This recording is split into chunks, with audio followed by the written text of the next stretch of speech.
Alright, howdy guys, I'm Follow8, your favorite Wolf Girl enthusiast, and welcome back to this Fire Emblem 8 Sacred Stones No B Button Challenge. Let's see. We're gonna start off strong today. This is gonna be a good one. We have a lot to do. So you have a glass of water on your desk and haven't touched it for a solid 20 minutes. That's a shame. Well, here's hoping that the hydration hits you hard today. As it will me, for sure. Oh shoot, my hair's a mess. It's hat time. I completely forgot. Throw on the old hat.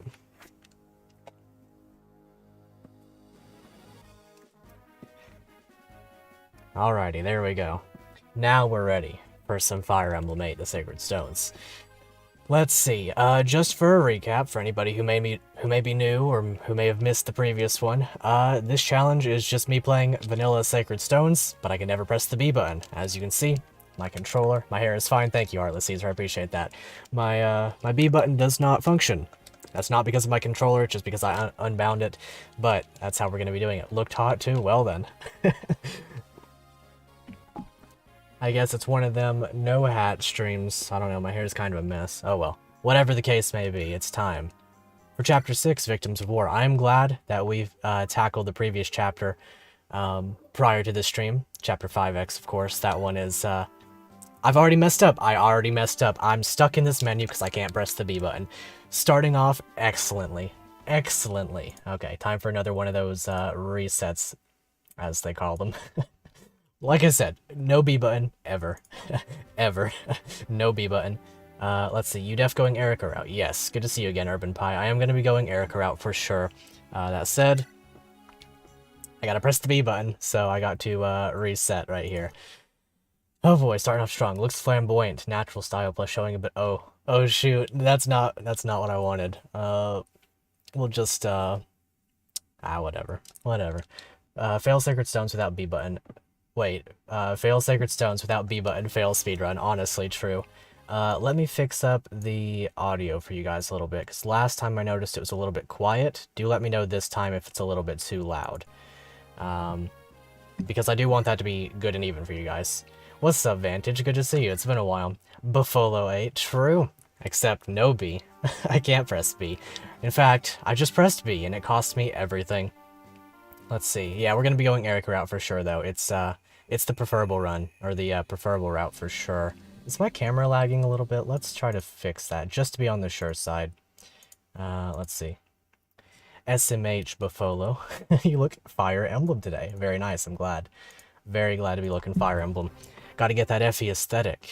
Okay. So, we're already on our first, like, big choice. We have to decide, do we want to do our formation and pretty much guarantee like a good setup for this map, or do we want to choose units? I'm going to choose units this time. There are a couple people that I kind of have to bring, one being Joshua. Let's see. Out of 4 resets today. What's up, Shope? Good to see you. I've already had 1 reset, unfortunately. Very, very sadly. B in big, true. Let's see. So we're going to do B ring, true. I'm going to get rid of Natasha, probably. I do want to bring Joshua. Joshua is of the utmost importance in this run. I haven't outlined my strategy in full yet, but he is of the utmost importance. We have to bring him this map. It's highly important. Over, under. Gotcha. Here's hoping. I'm hoping that we're going to be under 4, but I think it's going to be above 4. Boshua. True. Let's see. So I'm going to... Okay, I actually need to consider some things. I need to get the... This is the Spider chapter. Yes, indeed it is. Speaking of the Spider chapter, we don't have to worry about the Orion's Bolt, because it goes straight to Erica's inventory whether or not we get it, and Erica can't use it, so we can't use Naomi for this reason. We have an Iron Blade to consider, we have an Elixir to consider off of the Troubadour, and there is a Halberd or an Iron Axe to get. I might go for the Iron Axe over the Halberd, just to have weapon usability. That said, the Halberd is my preferred choice, so whichever I get, I won't be mad. I'm probably going to try to get the Halberd, and if I don't get it, that's fine. Because we will be getting more weapons later. Halberd, true, accurate, extremely true.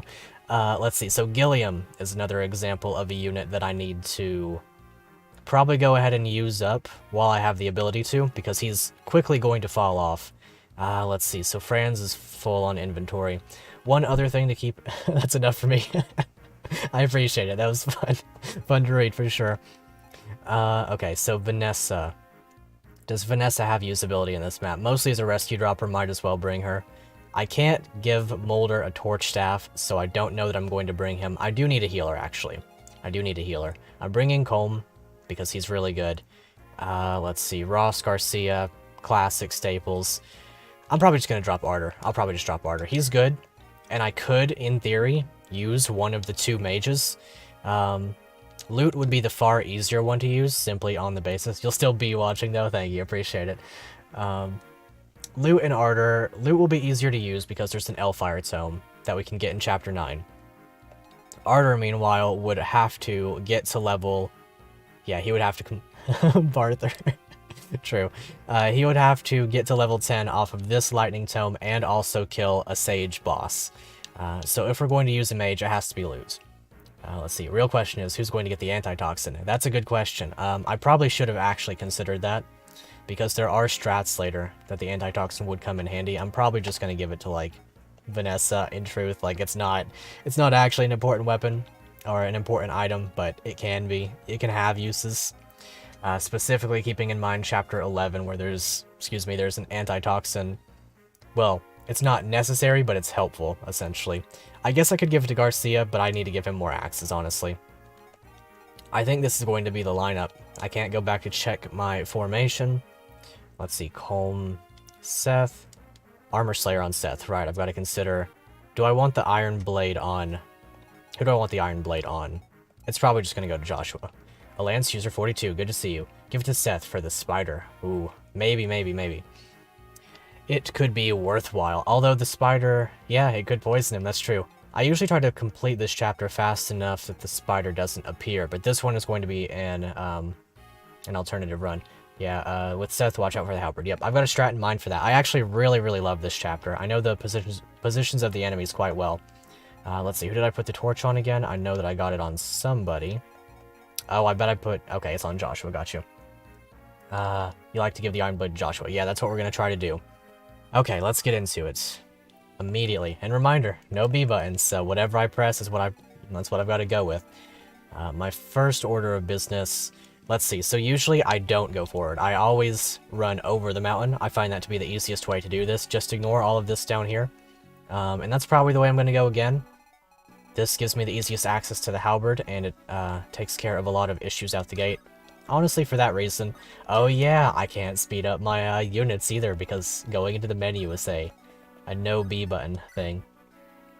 What menus are you locked out of because of B? Well, for one, I've also unbinded my R button so that I can never check stats, because every stat menu is locked behind the B button.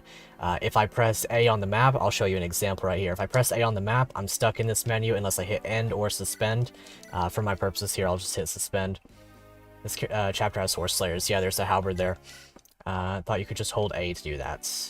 To do, which again? Wait, can you? I don't think so. No, you can't just hold A to check stats. B, good to see you, Sabasu. Let's see, speed up units. Oh, well, you can if you've beaten the game once, and this is a completely fresh save, so can't this time. Yeah, that functionality unlocks after a first game completion. So yeah, honestly, this first turn, we're just going to run up here with everybody. An anti-Seth map, it kind of is. It does have those attributes. If you put him right here on this fort, they kind of debate you a little bit. I thought it was to speed up. What? Yeah.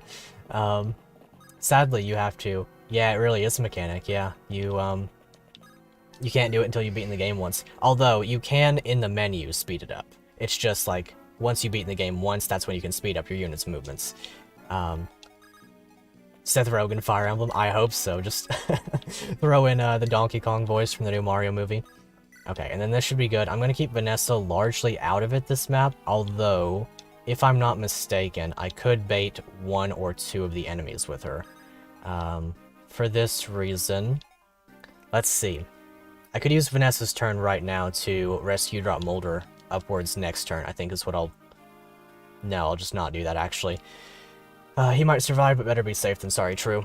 Yeah, he'll survive, it's just, if he's got the sword equipped and he gets hit a couple of times, it might be scary. Chris Pratt, true. Fire Emblem 12, main character up in here. Quite the interesting formation, no doubt. A little bit of a hangman formation. Good dodge, Gilliam. Very good dodge. He's not going to die to any of these guys. He's well off. Even though he only has 3 speed at base, he can handle these guys just fine. I stayed out of range of the rest of them. That's honestly quite surprising. So, now I make my choice. Do I want to risk this Iron Blade hitting Joshua for big damage? Or do I want to go ahead and torch? I think I'll torch with Joshua. It'll come in handy. I'd rather not use my Killing Edge if I don't have to. I want to try to reserve a lot of things for the Iron Blade.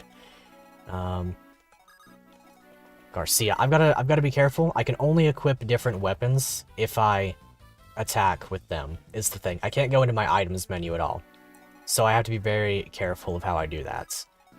Another one will be Franz. There is an archer over here. The archer's a little bit scary for obvious reasons.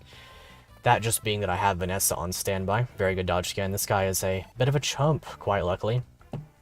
Just go ahead and beat up on that guy with Seth, although, let's see, 1, 2, 3, 4, 5, 6, 7, 8. So that would be perfect movement range. However, I'm going to go ahead and... How do I want to do this? I'll just get the... This is a good chance for Erica to get experience. I kind of wasted uses in this way. Already so many resets. Yeah, true. Good to see you, Annie. But no, for sure, a lot of resets. No B button will do that to you. That's hard. It's really difficult. Horrible level up. Sheesh, good lord. Oh man, Erica, we need better than that. That is for sure. Alrighty, let's see. I'm probably going to use the Armor Slayer. Little bit more accuracy than the Steel Sword, so by all means a better Steel Sword. Maybe I should just use that. Because I don't want to use my Silver Lance. This is one of the only silver weapons we get in this game like this. You planning to use Ducel later on? You forgot. Yes, that's one of the reasons I'm going Erica route. Because in Ephraim route, he arrives earlier with a Steel Lance and a Silver Sword, or a Silver Axe that is. Oh, the woes of using Erica, honestly. Honestly, that's true. It's completely accurate. But Ducel in Erica's route arrives many chapters later, so I don't have to risk using his weapons. And he comes with a Silver Lance and a Silver Axe, so I can make a lot of use of him that way. I'll probably also give him the Worm Slayer in that map. Yeah, it is like a Mew, isn't it? Very, very true. Okay, so, if I'm not mistaken, the Archer can attack to this tile where he is, but he's going to attack one of Erica or Franz, so he'll be standing here. If that's to be the case, what I could do is put Gilliam here to finesse him to stand here, here, or here. However, if he stands here, that's not good. Here is quite bad. And behind the mountains doesn't really do much for me. So I'm going to put him right here. And we will hope that everything works out. I really do wish that I gave the torch to Colm in the previous chapter. But if I had done that, I would have lost one of his healing items. For the purposes of this, though, he can stand on the fort, or on the forest just fine. Okay, yeah. And then this guy is the halberd guy. Obviously, I can't check his inventory, but he can move 1, 2, 3, 4, 5, and then attack to one of these spaces. I ordinarily put Seth on the cusp of his range and then kill him. And then all of the enemies sort of gang up on Seth, and then the next turn I usually throw a javelin at Nobala. Are we saving the peasants, or are they spider food? We will probably save them, but it will be by coincidence if we do. They'll survive just by virtue of quick movement in this chapter, is the main thing. 1, 2, 3, 4, 5, 6, 7, 8, and I don't have a javelin on Seth, even though I made that decision. I could have given him a javelin. Let's see, accidental LTC, pretty much, honestly. How do I want to move Vanessa this turn? Let's see. Because I could bait the archer with Vanessa. I don't recall if she dies perfectly at base to this guy. It would require, let's see, she has 7 defense at base. Iron Bow would be 18 damage. I would have to assume about 6. She should actually survive. If she does, it'll be on like 1 HP, and I'm not going to just needlessly risk Vanessa's life. We'll put her right here. And then she'll be perfectly okay to do whatever she has to on the next turn. Do I want to heal with Molder? I'm limited on heals in a pretty big way. Nobody's in danger right now, so I'm not going to. Healers are a weird type of unit because their whole debacle, so to speak, is that once they run out of staves, they're just dead. You can't use them anymore. They can't promote because they can never obtain a guiding ring. They can't get new staves because I can never enter armories.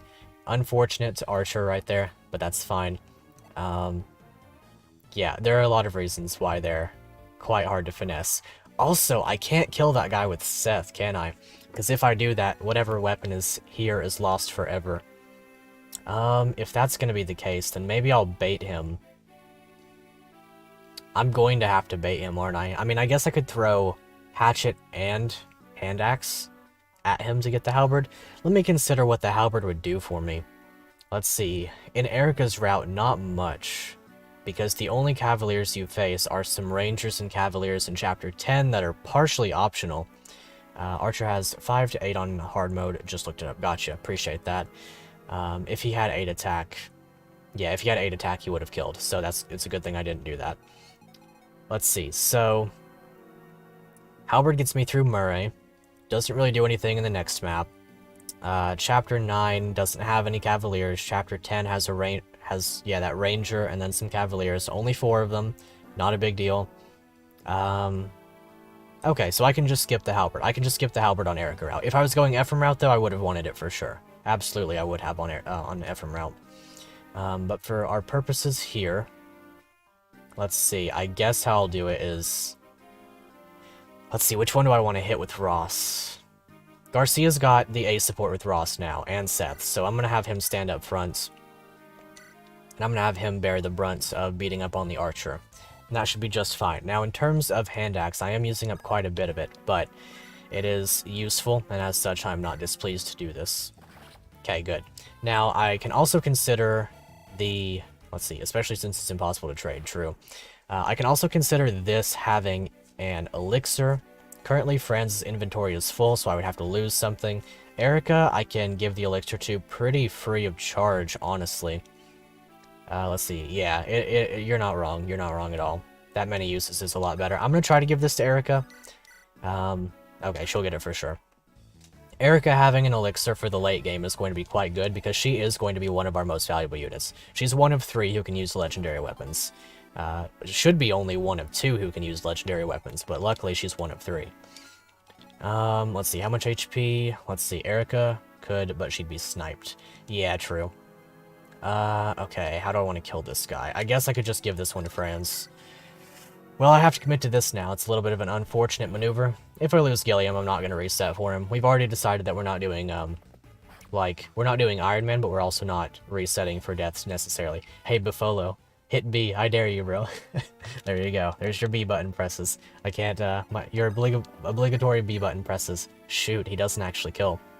I have been neglecting Franz just a fair bit. But that's okay. That's perfectly fine. None of these guys die to this guy, because Gilliam was taking 5 times 2, and... No, Erica would die, okay. Erica would die for sure. 1, 2, 3, 4, 5. I could try to give the kill to Vanessa, funnily. I might as well. Wow. Okay. Obligatory, true. I can give one to Colm. This is good. This is quite nice. However, if I mess this up, it's quite bad. Let's see. So this guy can move to this range. Seth might get the Iron Blade by accident. I'm going to try to not let that occur. Okay, yeah, he can only move to here. I'm risking a lot by doing this. He better be able to do 1 damage. He can. Colm is good. Colm is good. He's been helping me out pretty well throughout this little journey here. Now, there are going to be Cavaliers spawning from the back next turn, and they're going to be quite scary to deal with. I can no longer see that guy. I'm going to go ahead and heal up Erica, because it's just good to do so. Have the Lord topped off. Because she is a mandatory reset. You lose Erica, and she just dies. And that's how that works, I guess. That's how the game maneuvers. Let's see, so once you cap out... Ooh, good. He did... Oh, no! I'm going to be getting the halberd. He went for the higher hit rate. Oh, well. That's fine. Once you cap out your inventory, you have to use or break items to get new ones. Yep. Dang, he didn't get speed. Okay, well, either way, I get the halberd. That's not a big deal. I can work with that. I can work with the halberd for sure. Absolutely, I can. Let's see. Those guys, for example. No, I'm not going to use it on them. I'm going to try to hurry up on this map. Get this one all the way through. But yes, anything that goes to the supply is gone forever. However, if I do gain new items, I can send some to the to the supply, you know. Let's see, which means items you can't use stay forever. Yes, pretty much. Exactly. Although, if I pick something up, like if I get a weapon drop, then stuff goes to the supply sometimes. It's hard to finesse, but I can finesse it sometimes. BRB, good, well, yeah. Have a good BRB dribble. Alright, let's see here. Let's see, if I'm not remembering incorrectly, the Iron Blade dude can't attack this fort directly, so he would be standing 5 spaces away, which would imply right here, 1, 2, 3, 4, 5, and then attack to here. Would imply one of these 2 spaces. There's also a mage that I have to watch out for. I guess I can let Colm run ahead and scout. He's been getting a lot of levels, and so he's remained very good. This guy has a javelin. And there's the mage. BRB. Okay, let's see. 1, 2, 3, 4, 5, 6, 7, 8. So Coleman's just going to be in range regardless. Although I can finesse him back just a little bit. Not still here, just wanted to write B. I get you, I get you. It is very tempting, for sure. Let's see.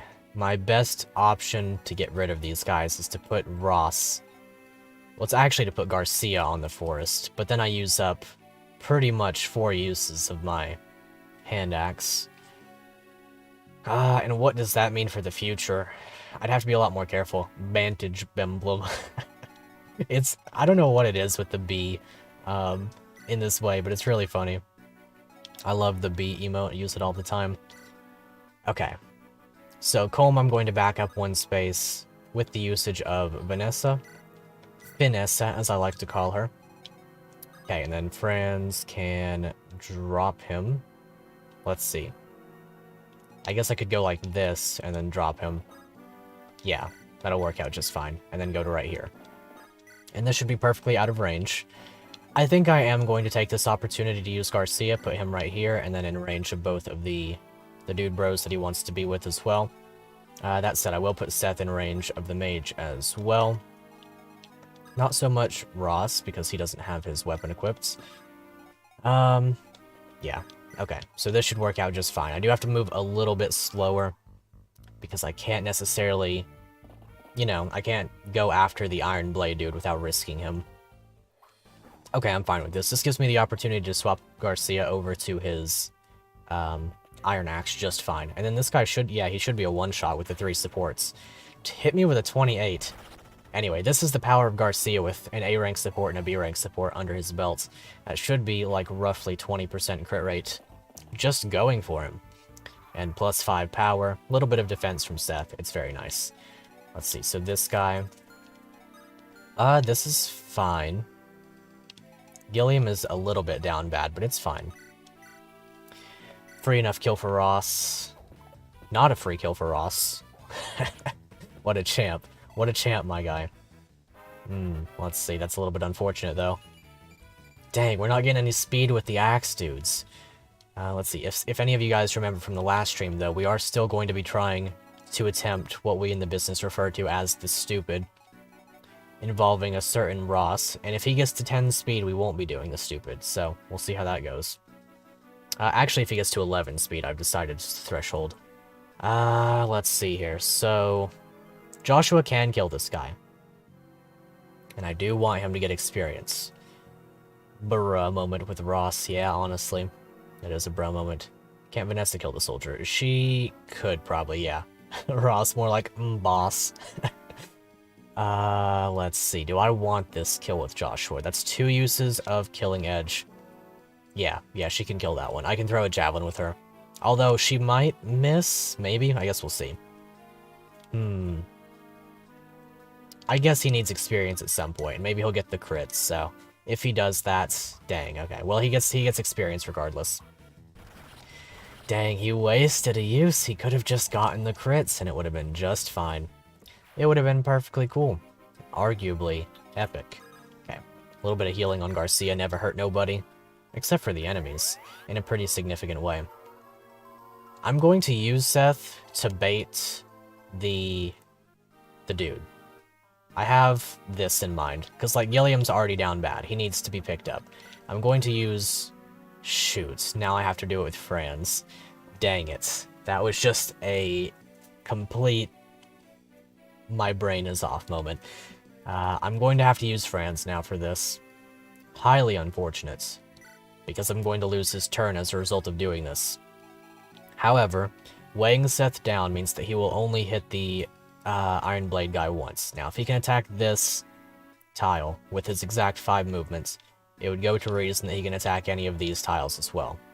And for that reason, I'm going to stand right here.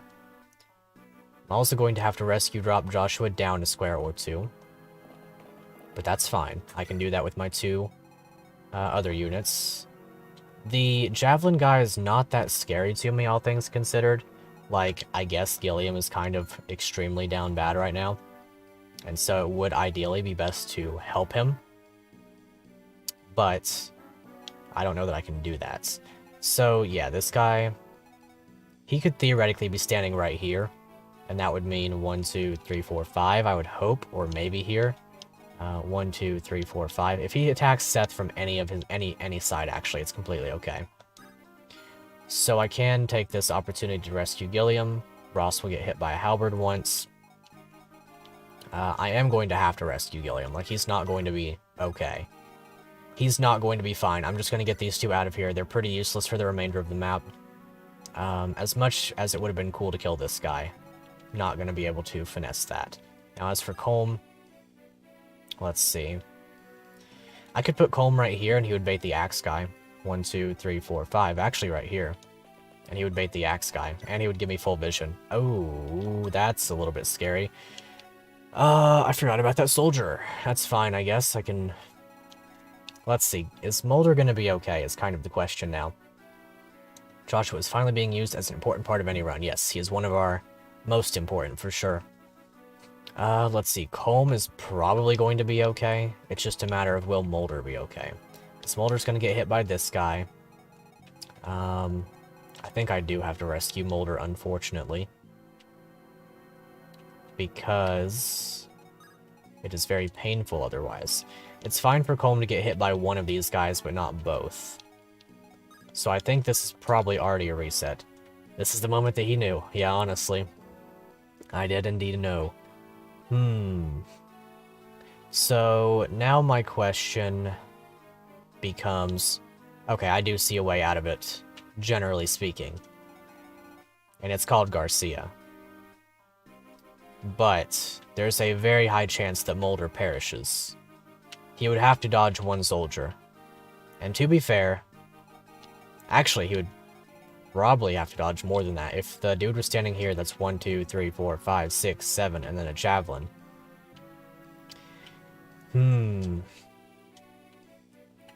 I can guaranteed save Colm's life. I'm going to hope that Mulder dodges things. I'm going to have to bank on that. Like, I don't have to bank on that, but I'm going to bank on that. I'm also somewhat risking Garcia's life by doing this, but I think this will be okay. He doesn't get hit by the soldier near Ross, fairly certain. Oh, true, actually. For some reason, I was thinking he was a javelin guy. Well, that's good. We should actually just be completely okay now, then, if that's the case. Well, not completely okay, but if he dodges one of the two hits, then he's fine. And then next turn, we should be able to get the Iron Blade and kill the boss, is what my biggest hope is here. He runs away, goes for the fort anyway. Cool. Okay, yeah, Mulder's probably gonna die. Mulder's probably gonna die, and I'm not caught up on losing him necessarily. Like, it doesn't seriously impact me. Petition to replace all the beads with another letter. That'd be pretty hard. I'm not particularly inclined to save Mulder. As good as he is, thank you for missing that, Seth, honestly. Saving me a use of a steel sword is quite valuable. And that's great. Don't 5% crit him. Okay, good. Excellent. Honestly, this went well enough that if Mulder dies, I'm just going to leave him dead. I like Mulder. I do. Please miss both of these. Please miss one of these. Come on, Seth. Come on. Unlucky. Maybe he's just getting the good RNG out of the way. Maybe Mulder will extremely miraculously live. Oh, he does. He just lives. No, he doesn't. Okay. He doesn't, but I'm not going to reset for him. He lives. Sure, we'll take it. We'll take it. Pristine gameplay. Absolute mastery over this game. That's the only reason that I'm doing so well. It's because I've played this game to perfection, and I know the RNG down to the letter. Yeah, that's the good stuff, though. Okay, well that should wrap up this chapter. I'm going to go ahead and give this guy to Joshua. And that will give me the coveted Iron Blade. Thank goodness. I no longer have to use this Killing Edge for a little while. Molder the... No, the word has to have a B. Or that word has a B. Molder the boulder. Ah, oh, that's a shame. We can't even do the classic. Okay. So honestly, I'm just going to use the Silver Lance to kill this guy if Seth cannot. 1, 2, 3, 4, 5, 6. So I can't actually 1, 2, 3, 4, 5, 6. I can reach him with Colm, and I can reach him with Garcia. If this is the case, 1, 2, 3. Can I get... I can't get Ross in range, there's no way. Not of Garcia, that is. Wait, can I? If I 1, 2, 3, 4, 5. If I get this kill with Erica, I might be able to. Wow, perfect damage too. We have Natasha to replace him anyway, true? Extremely accurate, yeah. Healing is of importance, but I think we can get by without it if it's extremely necessary. So. Ah, no, we're just out of range. That's unfortunate. Unless I attack with a hand axe, that is. If I attack with a hand axe, I might just crit and kill this guy, like right now. That could actually just be what happens. We'll give it a shot. I think if Garcia can get the boss experience, I'm not mad about that. No, it can't be. It can't be. It literally can't. He's not wrong. It can't be. Oh man, there's the hand axe kill though. What a champ. We slaughtered that chapter. That was incredible. That went extremely well, all things considered. Erica doing damage? I know, right? Ooh, skill res. That is not a Garcia level up. That is not a Garcia level up at all. You're safe now. Well, we saved them as a byproduct of nothing really. Garcia crit for the awful pun. He did. He really did. And we got that Orion's Bolt too. Of no importance to me whatsoever. Garcia's staying great. The great Garcia. What a champ. He's my favorite character in all of Fire Emblem. Not even exaggerating. Killer Mage Garcia. Good to see you, VHS Crust. It has been a while. Alrighty. Well, we have the halberd in tow. We can't use it on Murray because we have to give that to Franz. We actually have to give Franz a lot of experience this map.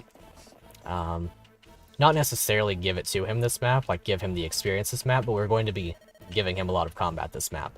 Additionally, actually punished, true, we're going to be giving Colm an energy ring. Good to see you too, man. What's up? How's it going? Let's see. So for this one, formation won't matter. Formation won't matter. So I'm just going to take my risk and look at this. Let's see. Franz will be the goats. He will. He'll have to be. He's been leveling like garbage. Absolutely horrendously.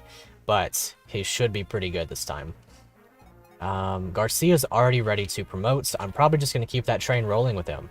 Since you're sure as a hero he wouldn't be weighed down.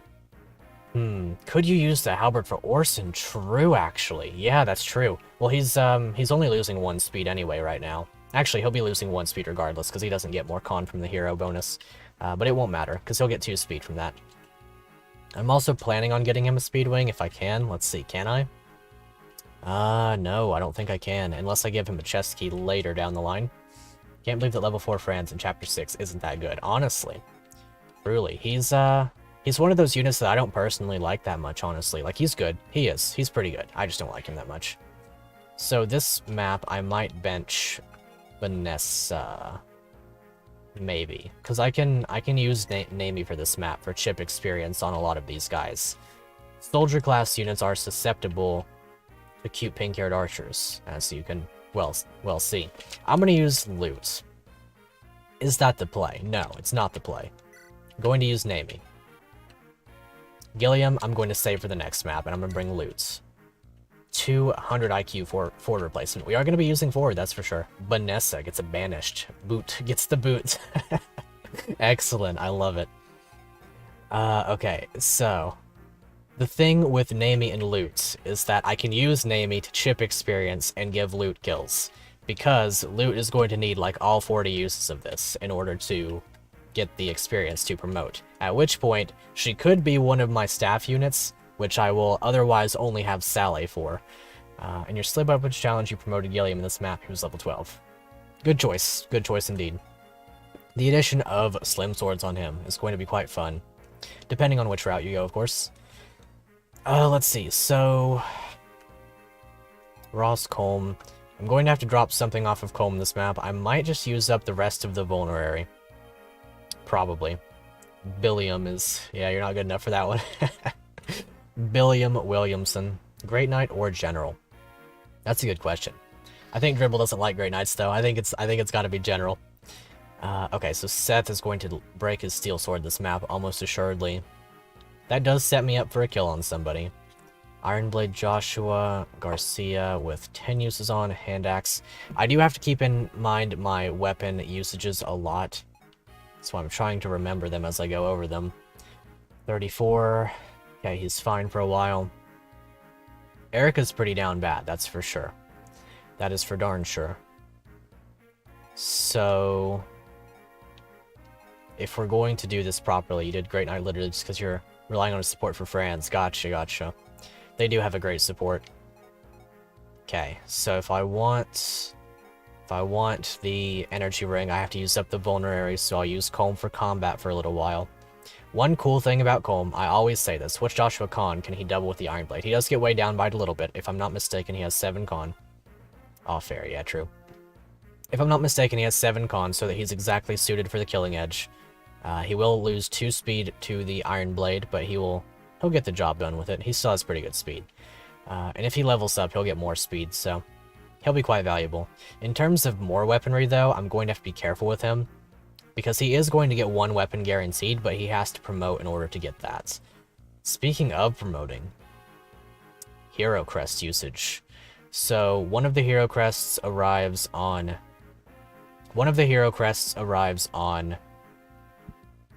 Garrick is what his name is, right? Yeah. What do you call the positive numerical increase that you get from supports? Bonuses. Support bonuses, for sure. Billiam is a Baron. Okay, we're just gonna roll with this squad, I believe. Without further ado. Okay. So. I can finesse these guys pretty reliably with my units. Okay, and one of these guys up here has a pure water, so that's probably going to Joshua, in truth. I'm probably going to give that to Joshua. Actually, that is the tremendous IQ strats. All means aside, your Sacred Stone's knowledge is impressive. Thank you, I appreciate it. I've played this game so many times, I love it to bits. Okay, she's gonna weaken this guy, and then Franz can get the kill. You get a crest before Garrick on Erica routes. Unfortunately, you don't. You get an Ocean Seal. Give what to Joshua? I'm going to give the Pure Water to Joshua, because Joshua is one of only 2, well, of only 1, he's one of the only 3 units who can use legendary weapons in this game, because if you go Erica's route, his mother gives him the Odholma and the Excalibur as opposed to giving them to Erica. So Joshua is going to be one of our only 3 units in the entire run who can use legendary weapons. The other 2 just being Erica and Ephraim. If you go Ephraim route, you do get 2 legendary weapons on Ephraim from the Vidofnir, but I think having 3 legendary units, legendary weapon wielding units, is going to be more valuable. So Joshua's one of our top 3 units for sure in this run. Let's see, all of that aside, I'm going to try to rescue drop Naomi out of the way. She's not good, and if she dies, I will not reset for her as much as I like her. But I can use her. I can very much use her. Let's see. Anyway, I was going to say, fun fact about Colm that I always bring up is that this mage has exactly enough crit rates on his Thunder Tome and through his skill that Colm perfectly negates it with his luck every time. Minas has the only Silver Bow on Erica route, right? Yes, that is very true. He'll have the Silver Bow on both routes, and I will lose a couple uses of it. Cannon fodder, true.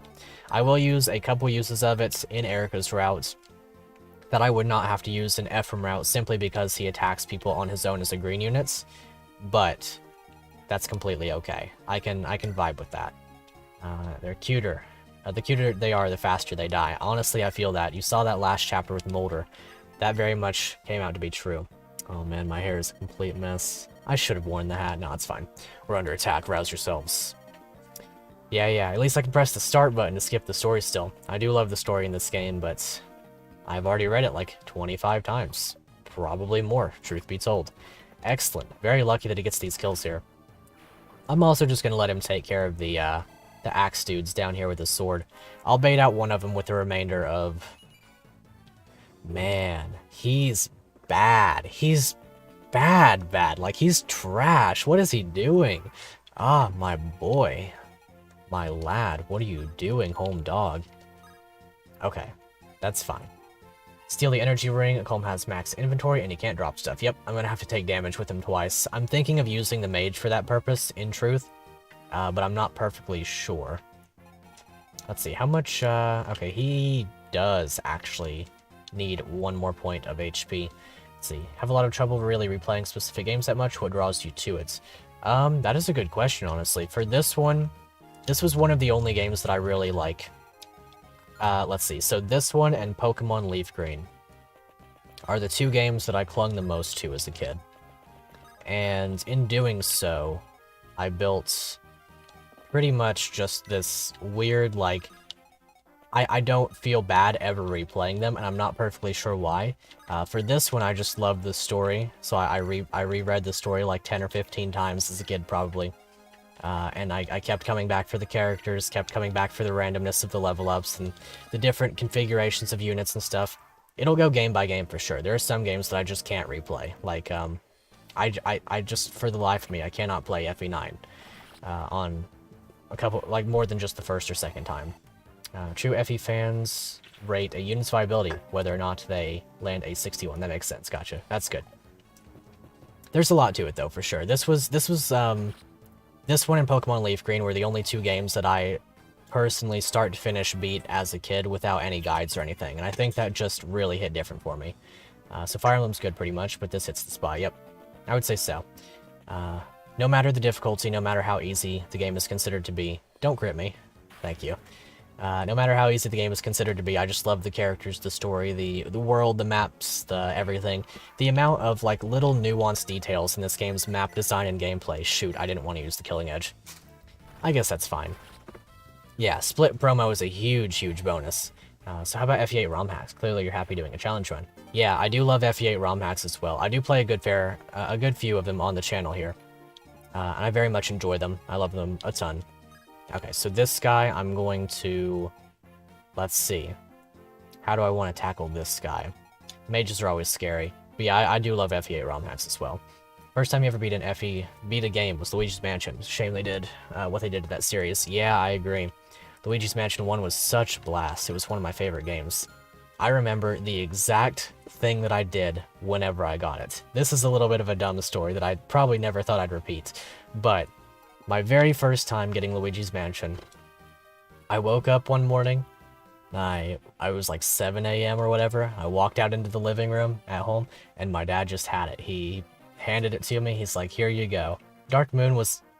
It wasn't my favorite. I'll say that. I don't really care for it. But anyway, my dad handed me Luigi's Mansion just completely out of the blue, and I just popped off. I was like 6 or 7 or something. Just popped off. Was so happy because I'd been seeing the commercials about it. It was so cool to me. I was a big Mario game fan. Still am, honestly. And the first thing I did, you know that door, as soon as you open the main game, you open the door and there's that electric the two opening doors that have the electricity over it. My dad was sitting there watching me play it. He's like, "What are you doing?" And I said, "I want to see what happens when you die in this game." And I opened that door like 10 times in a row because you take 10 damage for trying to open the door, and I died right there. And I was like, okay, now I can play the game. And I've never forgotten that. That's one of my favorite memories with that game. It was a wonderful game through and through. I enjoyed it a ton. I haven't actually played 3. I do have access to it if I borrow it, which I have considered doing, and I may still do. But I haven't played it yet. I have heard that it's good. I've heard that it's pretty good. That's amazing, yes. It is amazing, for sure. It's one of my favorite memories in gaming. He was like, "What are you doing?" And I was like, "I just want to see what happens when you die in this game." Because it's like this kid's horror game, right? Like, so it's like, it's gonna be scary or whatever. It's not actually, but like, it was supposed to, I was like, I'm just curious. I want to know what happens if Luigi dies right now, and he lived after he died, as you do in video games when you game over. But no, it was great. It was wonderful. Okay, so this guy is a good opportunity to, I guess, give chip experience to Lutz. I didn't mean to do that, actually. Yeah, okay, so maybe I can give the skill to Franz. I need to swap him over to his sword. Actually, no, I don't. I should probably keep him on Lance. That's fine. I can give this kill to Colm, potentially. Anyway, this is a good opportunity for Colm to use up these 2 vulneraries, so we'll do that. Favorite game ever is the game you only have because you bid on eBay without your dad's permission and won. That's excellent. Sometimes memories come on the back of a little bit of debauchery, and that's fine. Let's see. I could give this kill to Erica. The rapier is going to be her only weapon until Chapter 9, at which point she gets another one. So I guess it wouldn't hurt to break this one. And then you, Mr. Seth Man. Maybe I'll give it... I'm just gonna give it to Namie, you know what? A little bit of fun. A little bit of fun never hurt anybody except this guy. Getting shot down by Namie. Excellent. Excellent. Yeah, there's no way for me to promote her. And the only iron... Well, the only bow that she would potentially get is a long bow in this route. In Ephraim's route, though, you get a short bow, and that's cool. Here's hoping that Ross can get this kill. With a crit? Oh, wow, just a miss. Okay. Namie is a war criminal. She's an FE1 Armor Knight, true. Mystery Dungeon, Explorers of Time. Pokemon Mystery Dungeon games are so good. I love Pokemon Mystery Dungeon games. My first one was the first one in the series, so I am partial to that one, for sure. But Explorers of Time, Darkness, Sky, that is a wonderful series. Yeah, Mystery Dungeon is top tier. It is. It is completely a beautiful series. Let's see. So this guy can honestly just have his pick. I don't care if he attacks any of these units. If he wants to break Seth's sword, then go for it, I guess. That gives me the kill on somebody else. I'm kind of hoping he goes for Colm and hits him. I wouldn't mind that at all. In fact, I would rather prefer that. That way I can use up a vulnerary, as it were. Because now I'm going to have to finesse. What movie should you watch? You should watch High School Musical. Actually, no. You should watch Shark Tale. Wow, legendary level up. You should watch Shark Tale. Not because of the recent Will Smith thing, just because it's a really, like, bad but funny movie. That's what you should do. That should be your mission right now. Let's see. Genuinely want one of the songs from that game to play at your funeral. Fair enough. Fair enough indeed. That game had a really emotional score, and I quite liked it a lot. Okay, these guys are a little bit of a pain, but I can finesse one of them out at a time. And I think that's what I'm going to do.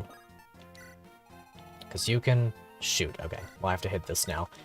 How on earth do you think of Shark Tale? That is a good question, honestly. That is a very good question.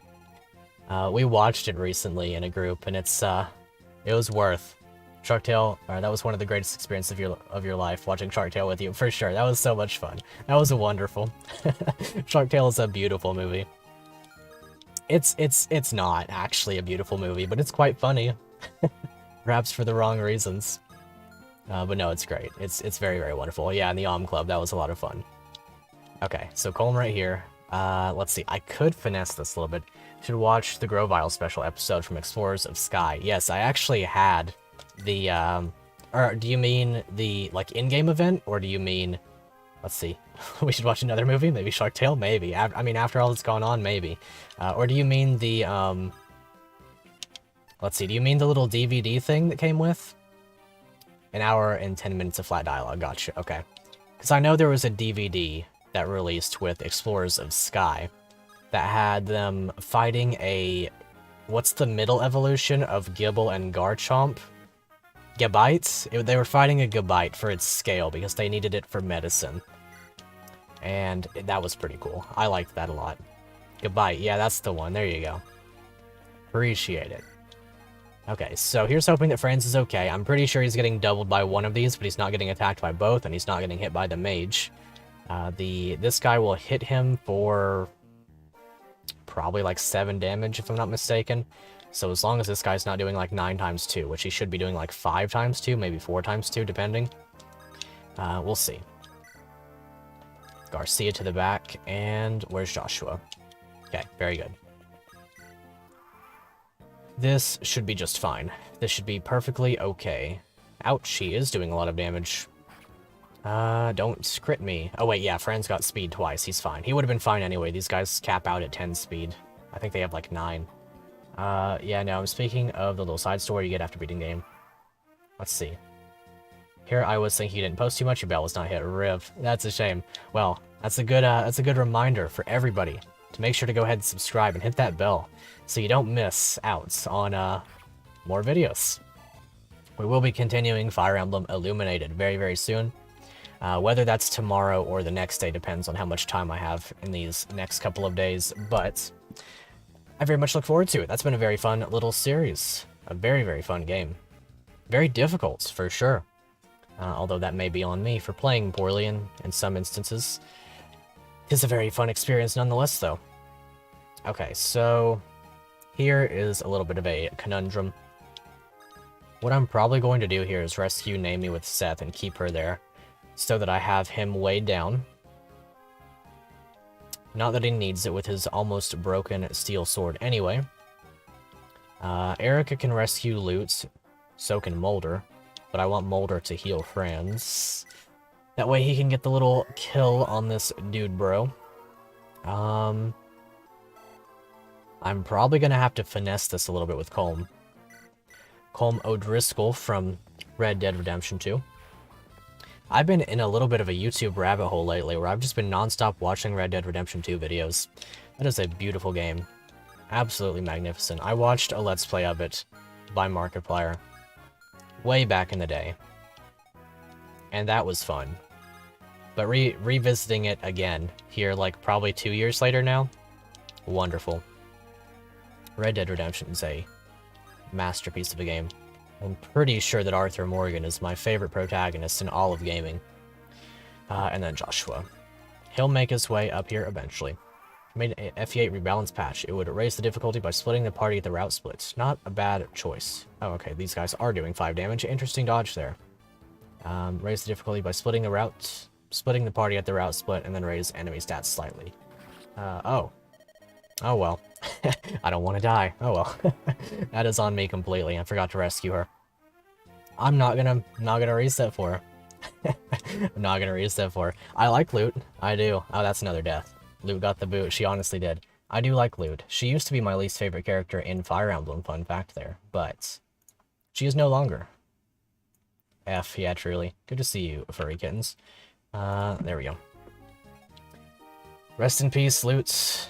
You got the boot. Best girl down. Honestly, you're not even that far off. Lute is really, really good. Okay.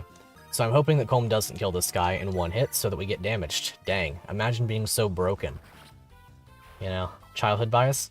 No. Lute was my least favorite unit in Fire Emblem as a child because of her like personality. Shoot. Of her personality being sort of like uptight somewhat. It's actually weird. It's like a weirdly opposite childhood bias thing where I grew into liking her somewhat. I started to realize that the characters in this game, the way that they're written, it inspires me in a lot of ways. I feel as though the characters in this game are like jarringly well done. This game excels on its characters both balance-wise as units and in terms of, also let me bump this up by 2, because I am going to go ahead and count these. Characters excel both unit-wise in balance and in execution in their dialogue, and I find the game to be wonderful for that reason. Or for many reasons, but that is one of them. Dream of an FE8 remake, but you doubt it's likely to be for a good while. Well, I don't know. I'm actually not confident that an FE8 remake will be a good thing. Which may be an odd thing to say coming from me as an FE8, like, mega fan. But if they remade this game, I'm not confident that they would do it well. Very sadly, of course. Let's see, I'm gonna go ahead and surround this guy. And I'm gonna have Garcia go beat up on the dudes up top. Imagine, though, those mountains in 3D HD. Maybe. It wouldn't be bad, I'm sure. It would be hard to ruin this game if they kept faithful to it, for sure. And it would be nice to see some stuff in 3D. I'm a big fan of the pixel art, though. That is what brings me back to GBA Fire Emblem very frequently. The rebalance patch would also retcon 2 new playable... Or, let's see. Oh, okay, yeah, Franz is going to get beat up a little bit. If he actually gets hit and dies, then I'm going to reset for him. It would have to be worse, yeah, I would say so. Pixel art is way better. Sure, I agree. Broke FE8 remake, woke, FE8 2. Maybe. That might be the play. Okay, I'm just gonna put Colm out here and hopefully he gets hit once. I need him to heal. I need him. I need him to get hit so that he can heal, so that he doesn't die. Is the thing. Or so that he can get the energy ring, because having +2 strength on Colm is better than not having +2 strength on Colm. Franz Ferdinand, yeah, if he dies, we're gonna start World War I over here. Oh, for sure, if they dropped an FE8 sequel or prequel, I would play it. I would play the heck out of it. For sure. No doubt about it.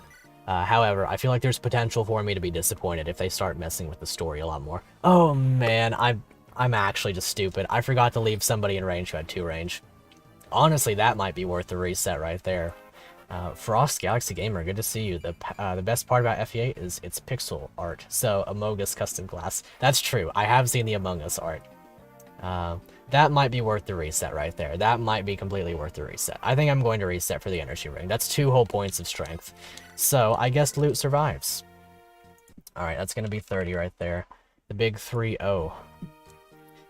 Bogus. Bemogus. I am Franz Ferdinand von Eyre. Excellent. Shoot. Well, I have to reset in the reset menu now. Which is kind of goofy. That's fine. That's perfectly okay.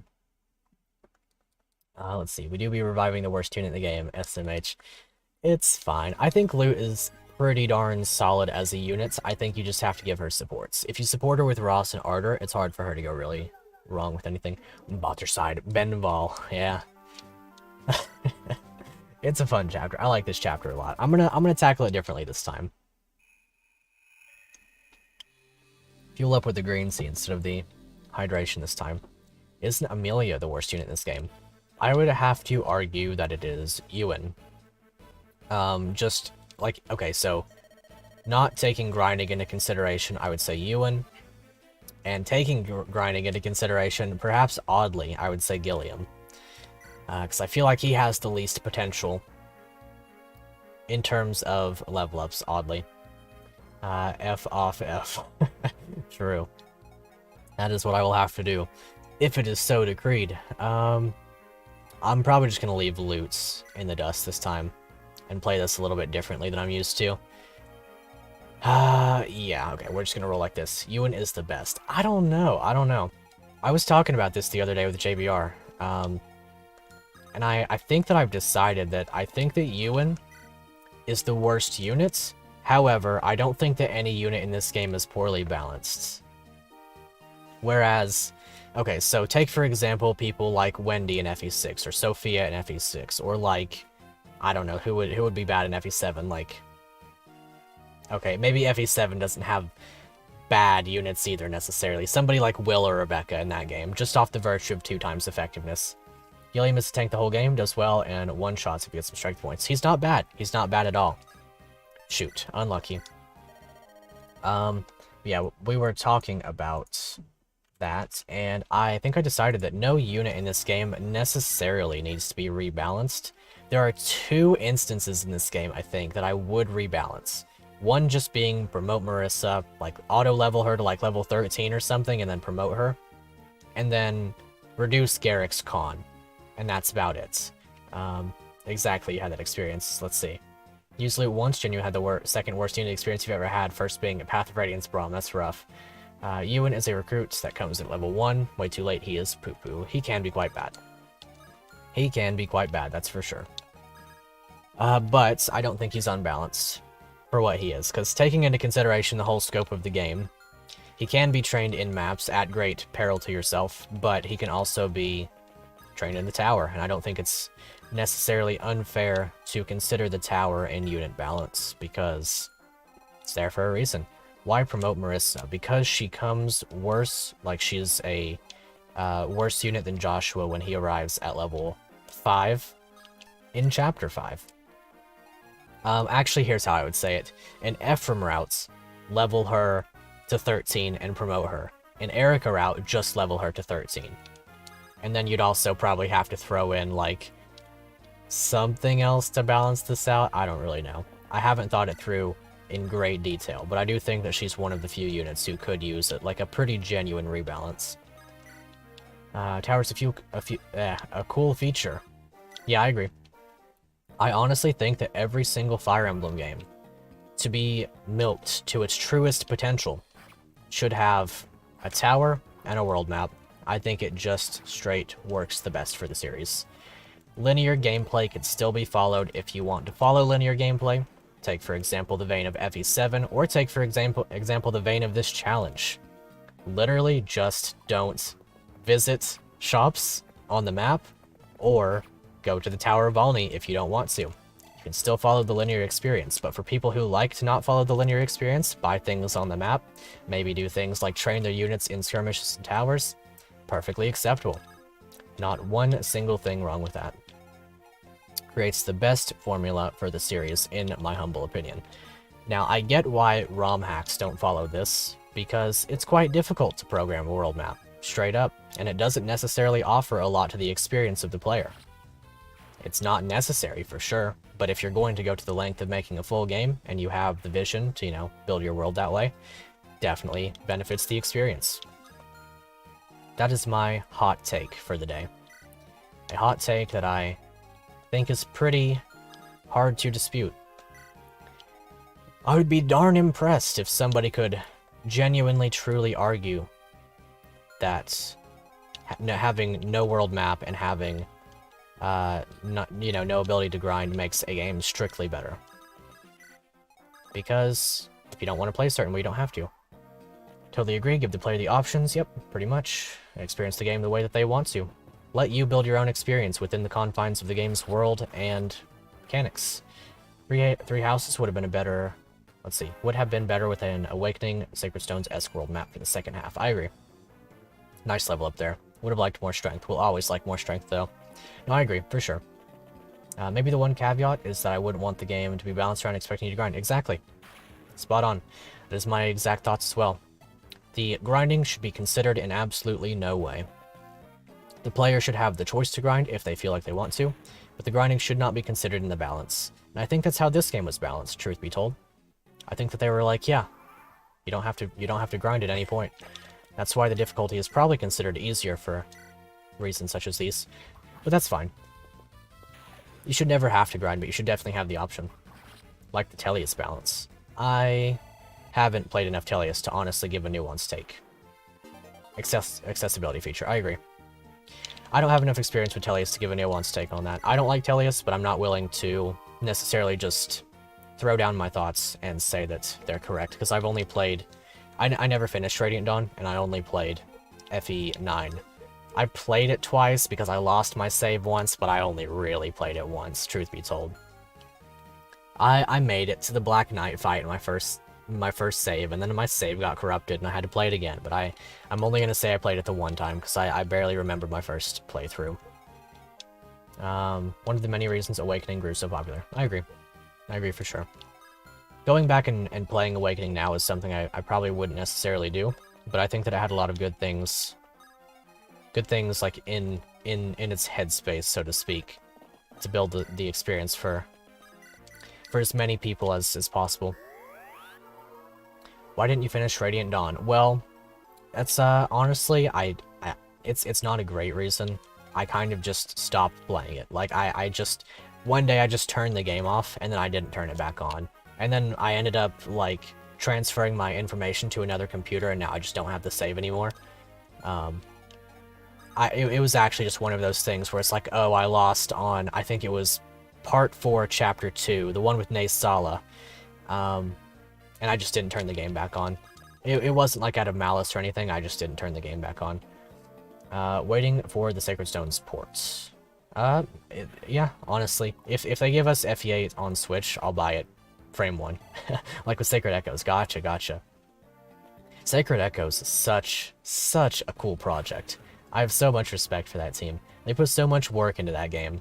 It's honestly just immaculate to see the work. Ooh. Colma's going to have 10 strength? This is sick. This is great. I love to see this. Okay. Now, I have to remember if I've used... Okay, I have used Vulnerary twice with him. I have not used Vulnerary twice with him. Unfortunate. Unfortunate indeed, but I have a backup solution for this. Go right here. And drop with Molder right here. I'm just going to rescue with Vanessa to get him out of there. Echoes has the best presentation. Nah, fam. We have the best presentation. I agree. I agree in full. Completely and entirely. I don't enjoy the Echoes system in terms of combat and stuff, and as such, I don't think I perfectly agree with keeping it as faithful as they did, but I would much rather have a faithful game in the GBA format than what I would consider to be a remake of a remake, you know what I mean? Because in truth, and like this is probably going to be a little bit of a warm take, I don't think that the FE community sometimes has the best ideas when it comes to rebalancing old games. I think that people think that they have good ideas in truth, and then they don't turn out so well. That is my flaming hot take that I will stand by. And I will use Project Ember as my what would you say, like, justification for that. Is that mage the only one with an energy ring? Yes, that is. He's the only one in this map with an energy ring. He's the only one with an energy ring. There is a troubadour in Ephemeral that has an energy ring though. Everyone has an FE6 rebalance, and then they're something. Yeah, I agree. I liked what Project Ember was going for. Bad level up. I liked what Project Ember was going for, and I think it had a lot of good ideas, and I think it had a lot of really unsavory ideas. Because I don't necessarily think it's great gameplay to make some of the, like, really bad units just broken because it's funny. And I don't think it's necessarily great to nerf some of the units in the way that they did. Especially considering how they ended up going about enemy rebalances and stuff like that. Some things just don't jive very well. After finishing new game Maddening Crimson Flower as your first FE game, went directly to FE8, starting ROM hacks with Iron Emblem. Safe to say you're hype about the snag block. Very nice, very nice. Yeah, snags are a lot of fun. Iron Emblem is a great experience, for sure. I played that one here on the channel not too long ago. Maybe about a year ago now. That was one of the best experiences I've ever had with a Fire Emblem ROM hack, for sure. I loved that one. That was so much fun. Let's see. Fair bit late, but you don't understand why other people can't let you have your opinions. You'll admit, don't need to share them every time you get the chance. 1. Gotcha. Let's see. So for Seth, I'm just going to let him bait this archer. I'm going to let this guy attack into Erica. That's fine with me. Actually, I'll let him attack into Franz. He can have his choice. He can have his choice. I don't really mind. This guy will break his iron, or Seth will break his steel sword right here, and that's fine. Actually, I don't really want that to occur. Well, now I have to commit to this, so we're gonna roll with this. Garcia will be fine, especially after that dodge. Rebalances should be buffs only, never nerfs. I don't necessarily disagree, I think. But I also don't know that I agree in full. Because, okay, it will depend. It will depend a lot. Okay, I need to move him before I sit here across my arms and do the Fire Emblem guy thinking thing. Let's see. Right, that's a little bit bad. That's fine, though. Well, it's even more fine, I guess. Let's see. But you don't feel like it's necessary for people to outright call them bad just because it doesn't align with your personal interests. I'll address that in just a second. Do you find that unit balance in Iron Emblem to be weird? Yeah, for sure. Thieves are horrible. Pegasusy Knights have insanely good defenses, and Armor Knights barely have more defense than Cabs. Let's see. It is okay to have broken characters, for sure. I agree, for sure. Let's see. I think Iron Emblem did quite well with its balance overall. I think that some units are... Let's see, how did the hack creator put it again? I think that they balanced the units in a way that they're... Okay, actually, hold on. I have to use a brain cell here for a moment. I have to make sure that I get through all these enemies. Let's see. Yeah, you don't want to break the level curve. I agree. That is something that's huge. That's something that's very, very important. You have to consider where your experience is going, and that's one thing that I think that this game did very, very well. It made sure that your units and your balance and your weapon levels and your experience curve, honestly, are just balanced in such a great way. Beating Fire Emblem Sacred Stones without touching B. True. No B button. Saying your experience doesn't objectively make it bad or good happened because, honestly, Heartless Caesar has the right take here. Pretty much exactly. People will have different takes, and honestly, I don't think it's necessarily as big of an issue in the Fire Emblem community that people Okay, actually, I shouldn't say this because I know that some people can be toxic, but I also don't think that the Fire Emblem community is as outwardly bad as just saying that you're not allowed to have the experiences you want. It'll depend on the spaces that are curated, the spaces that you walk into. Personally, I try to stay out of those spaces, so in this way, my experience with the Fire Emblem community has been shifted. Because honestly, my experience with the online setting in general is if somebody's just going to sit there and like dog me over what I want to do with my life, I'm just going to block them. It's the internet. I have that option. I just get rid of them. I don't have to talk to them no more. That's as simple as it be. But I get what you mean for sure. Especially if you're just trying to like chill out in a Discord server. And people are like XD, bad opinion, alert, or whatever. Interesting ways to nerf characters. That's kind of what I was thinking as well. Like, you can nerf characters in a way that's not detrimental to the gameplay. I'm thinking, for example, like, maybe drop Seth by, like, 2-3 points of strength. That's about it. You don't like taking stats backwards. Yeah, okay, gotcha. FE8, it's good. Wait, FE8, but it's good. Story bad, gameplay bad. Nah. I disagree. FE8 is a wonderful game. I would go as far as to say it's the best that FE has to offer. I think that it's not even the easiest game in the series, truth be told. Now that's a hot take right there.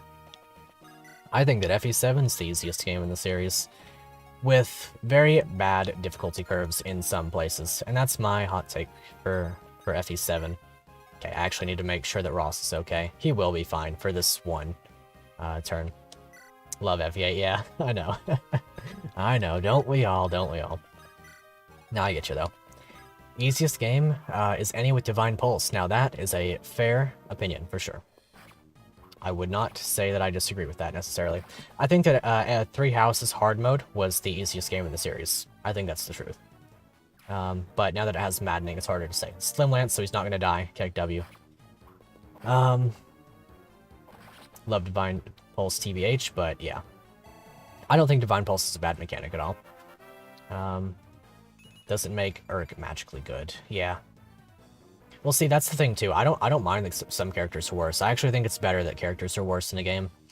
Like you kind of, I feel like it's more fun when characters are worse than their counterparts in a lot of instances because that gives you the choice. You know, sometimes you'll have the FE experience. Okay, finally a good level up on this guy. Like this, for example. Sometimes you'll have the FE experience where the bad unit becomes good. Oh, I agree. Frost Galaxy Gamer. I completely agree right there. FE 3 Houses Maddening. It's kind of garbage to play in the early game, but once you get past the first time skip map, which I will say is garbage, probably one of the worst balanced maps in all of Fire Emblem. Quite possibly the singular worst balanced map in all of Fire Emblem. Once you get past that, it's not a big deal at all. There are some instances where it's like, dang, I kind of wish that I just wasn't playing this game because the difficulty is a little bit absurd, but it's very rare. Yeah, I didn't think he'd hit that, but oh well. I forgot that I don't have Ross over here. That's taking away a good 15% hit rate by itself. Chapter 2, 3 to be easy. 5's ambushes spawns are heck. Yeah, for sure. Let's see. Favorite examples of bad units that you like are S archetypes or some bulky pre-promotes. Yep. Hey, here's the take for you. Here's an opinion. I don't think that Wallace is bad. I think that Wallace, if you use him, has huge potential. But to be fair, I don't really see why you'd go for anybody but Geitz. Geitz being pristine, absolutely remarkable. One of my favorite units in all of Fire Emblem. It's great. Geitz is wonderful. Anyway, Franz could die next turn if he gets crit by this guy and then subsequently gets hit by the ballista up there. He won't though. It'll be fine. What happens if someone donated enough? Would you press B? That is a good question, honestly. No, I wouldn't. No, for the integrity of the run, I would not do that. Geitz is way better for sure. Chapter 4, Fog of War, I agree. Top 5 FE games, go. That is a good question. So obviously FE8 is in first place, FE11 is in second place, pretty hands down. Those are, without a doubt, my favorites. Let's see, I'm gonna go ahead and do this. Those are without a doubt my two favorites. And then it gets a little bit murky. I'd say probably FE6. Let's see, at Fish Penetrator, make him recant that statement. True. I would say that FE6 is my third favorite, even though I think there are some very weak points to it. Some things that are overlooked or overpraised generally speaking. And then it gets very difficult. Let's see. Because I don't really like Teleus that much. I don't like Sacred... Let's see, I don't like Echoes. I don't really care for Awakening too much. FE12 is worse balanced than FE11 by a pretty fair margin. If I could say a ROM hack, my favorite ROM hack is the Lonely Mirror by a very wide margin right there. That one's my favorite for sure, no doubt. Not even a single shred of doubt in my mind. If I could count that as a regular FE game, I promise you I would. Ducky is Among Us, like this stream, but now. True. Very true. Let's see. And I should say here, when I say that I don't like these games, it doesn't mean that I'm saying that they're bad. I'm just saying that they're not my personal, like, cup of tea, so to speak. I will never just say a game is bad. Well, I mean, I might. I will say that FE7 is bad. Not even mentioning 7, well, there you go, I guess. I will say that FE7 is not my favorite in any way. I think that FE7 might be my least favorite in the series. No, I'm kidding. It can't be that bad. It's still GBA Fire Emblem, and it's still got a ROM hacking scene that I'm willing to follow. But don't really like FE7 too much, for sure. For sure. Let's see. What else do I like? I like FE3. Oh, Fates. Well, I don't hate Revelation at all. I don't really... I think that Conquest is just a tad bit overhyped, but I see why people say it's good. And I don't necessarily disagree with why people say it's good, but I do think it's like... I think it kind of has an FE6 vibe in the sense that it's difficult, and therefore people say it's good. While also retaining decently good, like, map design. I like the ideas of Fates, heard the story is sus. Yeah, that's pretty much the thing that goes around for sure. I think that Fates did a lot of things well, but I don't think that I particularly care to play them very often, you know what I mean? Okay, so this is going to be very difficult because I have to have friends kill the boss. I like Fates, but you really liked Awakening much more. That's fair. That's very, very fair. I think... Let's see. Ooh. He's finally getting good. He's finally getting good. Yeah, there are some things about Fates that I don't necessarily agree with either. Like... actually, let me see this. 1, 2, 3, 4, 5, and then attack to here. So that's fine. We'll drop friends back a square. And then fly back here. Let's see. Because I'm trying to consider... Yeah, I do like FE3. I'm probably going to end up saying that FE5 is one of my top 5 once I actually play it. I like a lot of the ideas that they have there. I think that it's leagues better than the direction they took with FE4, but that's also just a hot take. I know that a lot of people love FE4, and I'm not going to begrudge anybody for that. But, no, for sure, FE4 is my least favorite in the series. For sure. Without a doubt, it's my least favorite in the series. I can't even pretend like FE7 is at the top of that. There's this Fire Emblem YouTuber who analyzes FE Conquest like they're studying for their final. Yeah, is that Zoran? Pretty sure that's Zoran. We did a charity stream with him in the Club a while ago. Zoran's awesome. Nothing but respect for Zoran. Let's see. Started POR, got Ross killed. You mean Sacred Stones, I guess. Thought he would come back, realized what was happening. Realized what happens with the dialogue, cried, dropped the game, then went to FE8 with Ambassador Program. Gotcha. Huge Colm fan.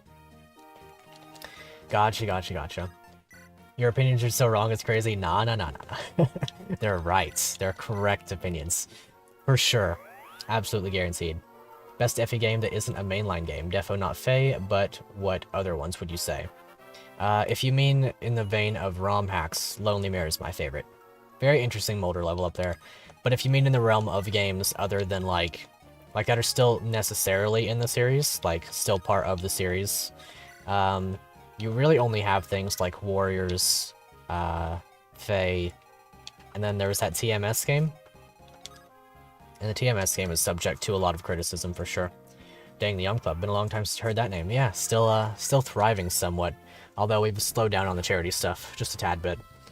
Comes down to time, resources, and people. but that'll be how it do sometimes. Let's see, so Franz has 10 speed now. We'll see how this goes. I'm gonna have to make sure he's topped off before I go acting like I'm gonna hit on the boss up here. He is equipped with a steel sword out the gate, so we should be just fine. Thoughts on Owain Dark, Hero of Legends. I like him. I like Owain. I think that, let's see. Club, unfortunate Caesar is an end rib. Very, very sad. Ooh, this is going to be a very difficult boss fight. Our ballista have failed. How can this be? Owain von Eyre. Yeah. Owain von Eyre indeed. He is cool. I like him. I think that he is probably the unit in Conquest that is in most need of a little bit of help with regard to his general stat lines and things, but that he's also quite funny. And that if you make him, oddly, into a berserker, then he can become extremely funny for absolutely no reason. Let's see, I'm gonna have to hope right here that Joshua is fine. I'm going to equip him to take on these guys, and hopefully he works out just fine. Ballista. True. Ballistic. Okay. So. I'm probably going to have to rescue somebody and then hit this guy with a silver lance once. However, if I mess this up, I have to restart the chapter, because Seth could crit this guy and then subsequently kill him. And that would place us in a very down bad set of circumstances for sure. Absolutely a very, very down bad set of circumstances. How about another joke? Murray. I like Murray. He's funny. He's very funny indeed. Murray from the Wiggles. That's what I like to call him. I once put Murray's portrait over his... or Murray from the Wiggles over his portrait. Alright, Seth. You have a lot of potential to mess this up, but so does Erica. Let's see, Joshua is the best unit in the game without question. Wow. Jeff Shua. Joshua, he's one of my top 3 most valuable for this run. No doubt about that. No doubt whatsoever. I always feel like a boomer when you see emoji pasta. I feel you there. I do. Let's see. How do I make sure that I kill this guy without losing a lot of my units? Let's see. I guess I'm going to have to... How do I do this? Because I want to attack with Erica, honestly, but she has the moderate chance to crit. F8 Swordmasters just hit different compared to 3 houses. Yeah, they do. He has the epic aesthetic. He does have a great aesthetic. Joshua also has one of the best stories in the game. I always feel like such a boomer when you see emoji pasta. That's really funny. I like that a lot. That's really, really good. But I feel you there for sure. Okay, Seth, here's what I'm going to do. You're just going to have to not crit. You're just going to have to not crit. I know that you have both of your crit-giving support partners in range. But don't crit. I could take them both out of his range. But I don't know if I want to. 5-bar signal isn't boomer. No, it is. It is. It's very boomer. I'm going to hope that he doesn't crit. I know it's not a good idea to do this, but I don't think he'll crit. Well then, I guess Seth is just going to betray me and make me replay the entire map again, because I can't just not have... I can't just not have the thing, famous last words, literally as I was speaking. And a perfect level up, too. That's rough. That's rough right there. Because I can't just not go without the killing it, or without the thing there. I have to do that. Unsure how you're not going to run out of weapons late game. It's going to be hard. It's going to be hard, but I think I've got it. I think it's manageable. Well, there's another big reset. That is a shame. That one hurts right there. I literally didn't have to do that, though. That was on me entirely. Was Garcia in range? Yeah, Garcia and Erica were both giving crit rates. You don't know? It's possible. It's possible for sure. I played this game without buying from shops ever before. To be fair, though, I was trading in that one. This time I'm not. Let's see. It'll be possible. I have to be a lot more careful going forward for sure, but it's doable. Because, for example, I can use people like Gilliam until their weapons break. People like Vanessa I should probably start using a little bit more. Eventually, Ardor. Let's see, no shop's one thing, but no trading is going to mean you lose a lot of weapons. Have to use bad units with your base weapons. Yep. Extremely true. It's going to be quite scary. And I may actually end up soft-locking myself. That much may be true. But if I do that, that's how it'll be. Messed up, don't be sorry, be better. True. Honestly. Let's see. How do I want to play this map again? I could honestly just hardcore finesse this map. Like, I don't have to play this one in full. Let's see. Ephraim found himself trapped at the end of the one-way hallway. Let's see, Kylo Ren is quite... Wait, he was just so wide that the first time someone in Magvale hugged Kylo Ren, it was quite by accident. Ephraim found himself trapped at the end of a one-way hallway in a castle, while taking it with only a few men. This, in and of itself, would not be so bad, except that there was a danger fast approaching in the form of who he recognized as the Magvale's resident Spitfire, Kylo Ren. Not mad, Seth, just disappointed. It was a 50-50. It was legit a 50-50 hit, right? I could, like, hardcore finesse this chapter if I wanted to. I could just use Vanessa and fly Seth over and do all of the things that way. But I also want to give Franz experience. Because, ideally, Franz would promote prior to Chapter 9. That's what I want to occur. So, it becomes, do I want to use the strat that I just used and do this map over again? Vanessa, yeah, I call her that all the time. Or do I want to use... okay, I'm just going to play the map the same way that I just did. This time, we'll make a little bit more use of Naomi.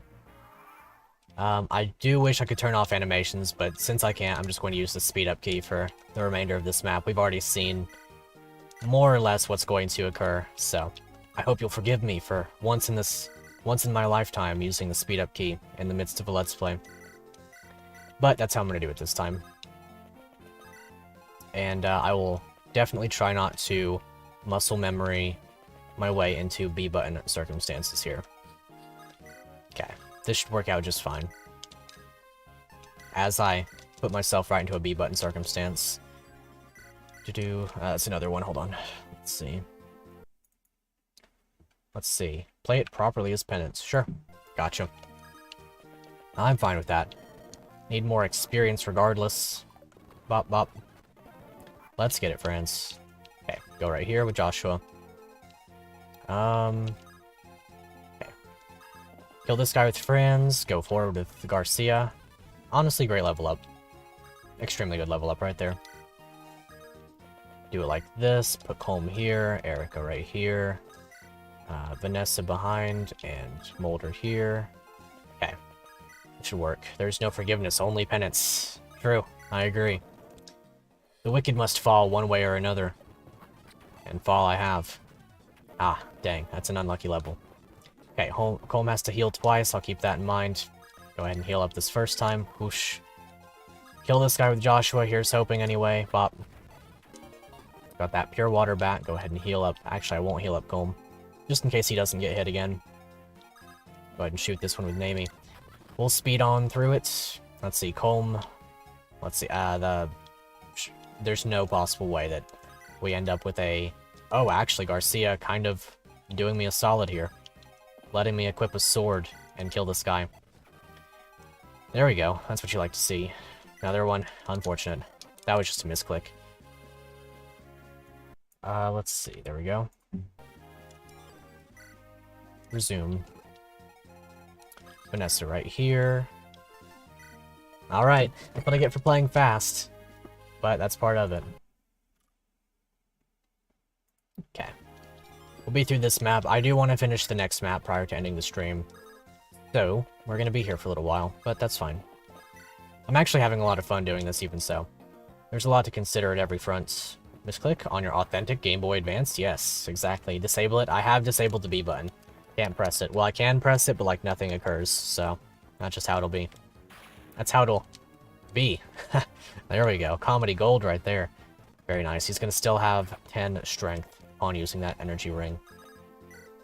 Okay, use up this. Might as well go ahead and heal him up. I mean, nobody's hurting for it. Go ahead and send Ross back as well. I'm just not going to kill these mercenaries. Well, I'll kill them, I guess, with Golem. I'll probably have to. Go for that. There we go. Pretty mediocre level up. Hit it like this. Maybe we can run away. And then this will work out. I'm pretty okay-ishly not sure anymore. Yeah, that's less than good, ain't it? There's another one. Okay, 4 deaths. Down bad. Down real bad. Because I have to use friends. Good one, Dad. True. Very true. Well, we'll get it one of these times. I expected this run would have a lot of mishaps in this way. It's weird not being able to press the B button to skip text, I gotta say. I'm so used to it. Okay, here we go. Oh, well, I guess this time we're not using Namie. That's fine. We don't need her anyway. We'll just send Franz on in here, and he'll die. Unless he dodges that hit. That's how that'll occur. Maybe Gilliam can be useful one way or another. Nice. On your authentic, real DS Lite. Very good choice. DS Lite was a wonderful system. I do miss all of the ones that I had that no longer function.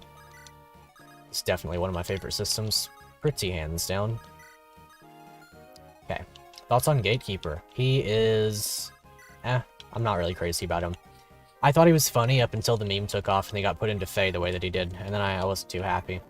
Because I don't think he's that good in Fae. I think they just kind of wasted a unit slot on somebody who could have literally just been anybody else. But that'll be how it do sometimes. Well, I should have equipped a sword right there, but that's okay. I had my opportunity and I wasted it. I don't dislike Gatekeeper. I don't think that he's great, though. He's very middling for me. He was funny for the first run. That's about it. We're just gonna go ahead and keep up right here. Nice crits. Very good level up. This is gonna have to be the run then, if Joshua's gonna level up that well. Wow. Dodge 2. Brigand Boss next CYL. Honestly, sure. Let's make Chaos. We're gonna have Gatekeeper. Let's have Chaos. I hate Chaos. I will kill Chaos if you've been playing Final Fantasy. Let's see. We'll put Garcia out here, and he'll hopefully weaken this guy without killing. Let's see. Here we go. Dang, he crits. What a Chad. What a gamer. And you moved to your new house, and you thought the original... Let's see. Ooh, he still gets the 10 strength. Found your DS Lite when you moved to your new house, and it has the original owner's name permanently etched into the back. There you go. That's a vibe right there. There was one point at which I got a small amount of... Like a small... What would you say? Like a... Wait, I didn't mean to do that. That's unfortunate. That's unlucky right there. That was just purely a misclick. Okay, actually, I probably need to focus for this chapter, because I don't want to play it again. Let's see. Yeah, I do need to focus for sure. Let's see how it goes. Good old Fire Emblem. Put everybody in the correct spots. Because, for sure, like, this was always going to be a...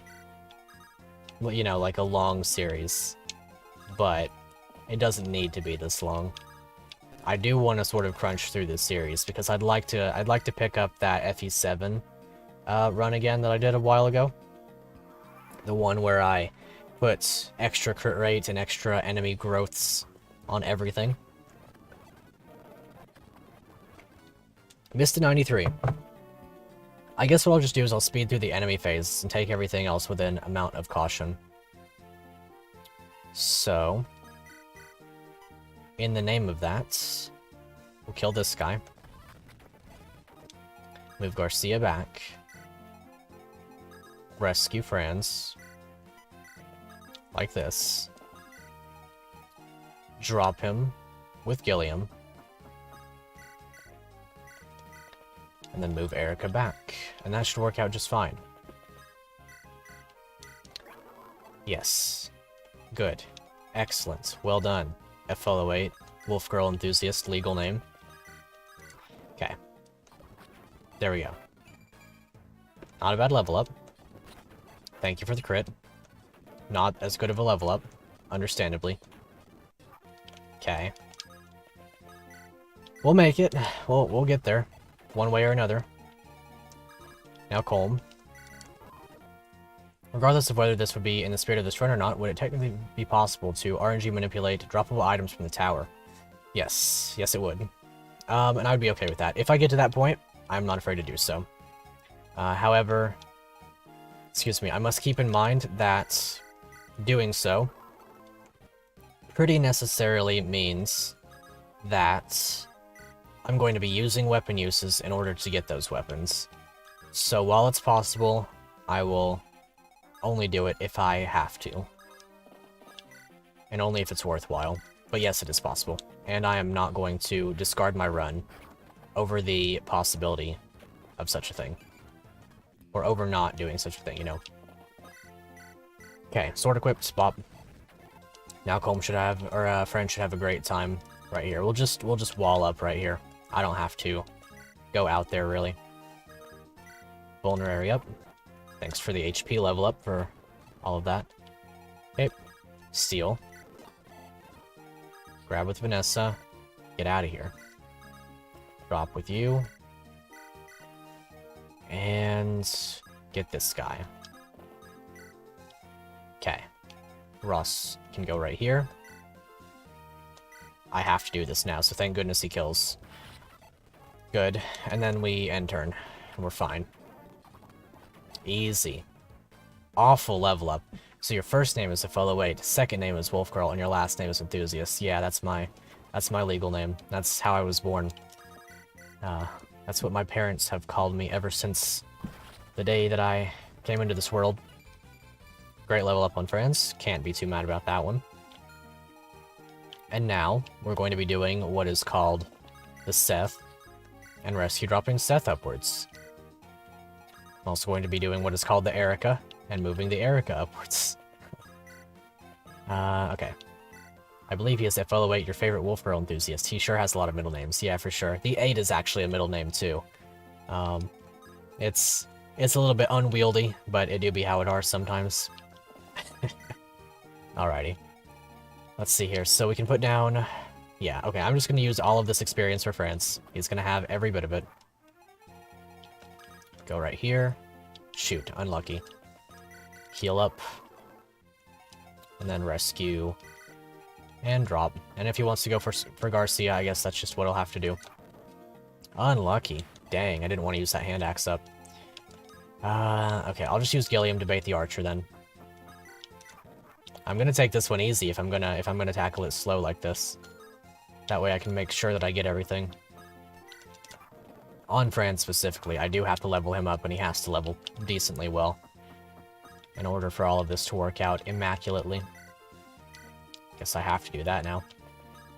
Take and drop. Okay, and this should be just fine. Let's get it. Here we go. Weaken up with Gilliam. Awful level up. I'm actually just not doing well on the level ups. And then he's gonna break all his weapons, never be able to be used again. He'll be fine. He has 2 entire Iron Lances, and we get droppable weapons later on. If we get that sword rank up to C, he can even get a killing edge. And that'll be fun. Okay, here we go again. Bodied. Rick rolled. And I'm gonna use this opportunity to swap over to a Lance. Bop. Immaculate level up. Let's get 2 more of those. Or 2 more kills, hopefully. I should give experience to Joshua as well, in truth. So, maybe for this purpose, I'll give these archers to Joshua. Depending wholly upon how Franz does against these guys. Okay, now we'll move to this forest. Awesome. Easy, breezy, and beautiful, in a cover girl kind of way. Excellent. 13 speed though, that's pretty cool. Go right here. Hopefully he doesn't get hit. Ouch. His skin and bones. Unfortunate. That'll be fine. 38. We're already up by almost double. Well, not quite actually. We'd have to reach 52 in order to double. Resume. And you. Okay. I'm going to do one of these. he does need to drop one of these vulneraries anyway, because he's going to be getting this hero, or Night Crest, that is. Okay. Ouch. Stop hitting me, Archer boy. Get on over here. Let me take your soul out of your body. Let's see how this works. Let's see, if I do that, I have to do that. So I'm going to stay back and go right here. Okay, that's fine. Now the fighter can't hit me, right? Okay, cool. I can use this opportunity to swap over to a sword for the fighter. Okay. And then I'm just going to bank on it. It's a bad idea, but I'm going to bank on it. He's not going to get hit. He'll be fine. Yeah, that's what I thought. Didn't figure he'd get hit.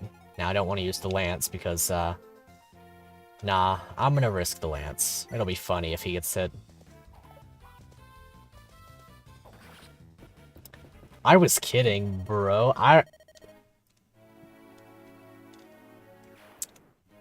Never mind. We'll stop doing the comedy strats, I guess. I didn't mean it, friends. I was kidding. That wasn't supposed to be comedy gold. Don't play it again. I have to. I can't not use friends. I have to. Did you at all see Emblem's literally blind FE8 stream? It was one of the funniest things we've seen in a while. I didn't watch it, no. I heard about it, though. I have to play it again. I'm sorry. I don't want to play it again either. But I have to. Let's go, Gilliam. Or friends, whatever. Roll black, don't play the level again. I can't. It's... For the integrity of the run, I have to do it like this. And now I have to reset again, because I went into this menu. For the integrity of the run. I know, I know. Ah. Wait. Yeah, no, that's not... Hold on, hold on. My brain... I was in the reset mode, right? Or in the rollback mode right there. Let's see. We have to. I know. I don't want to. But I have to.